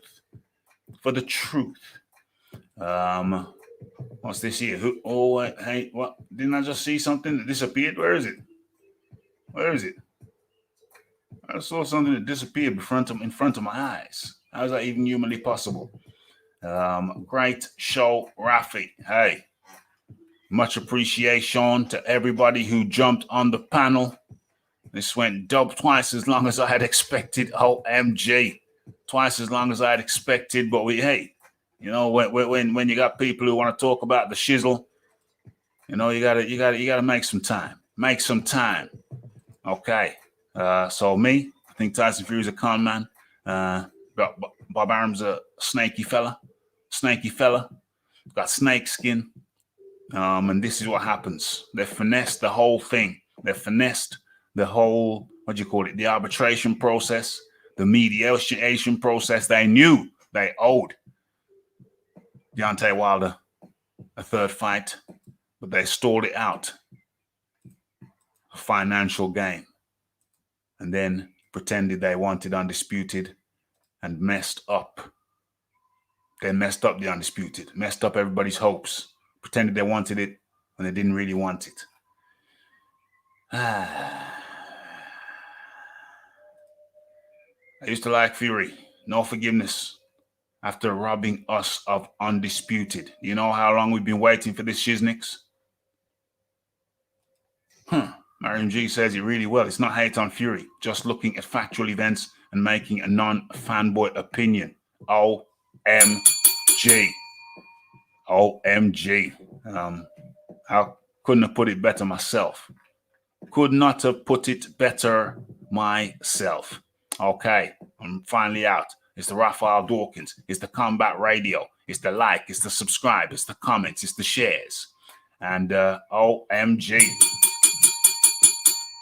Babe coming through with another super chat domination. Well, I call it domination. I call it support donation. Okay, leading the way along with the James Jameson.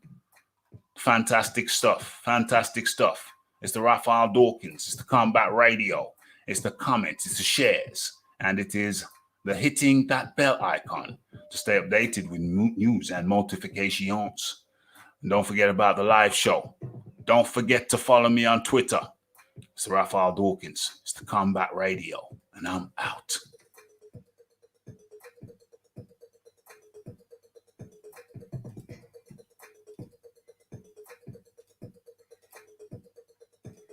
Blessed.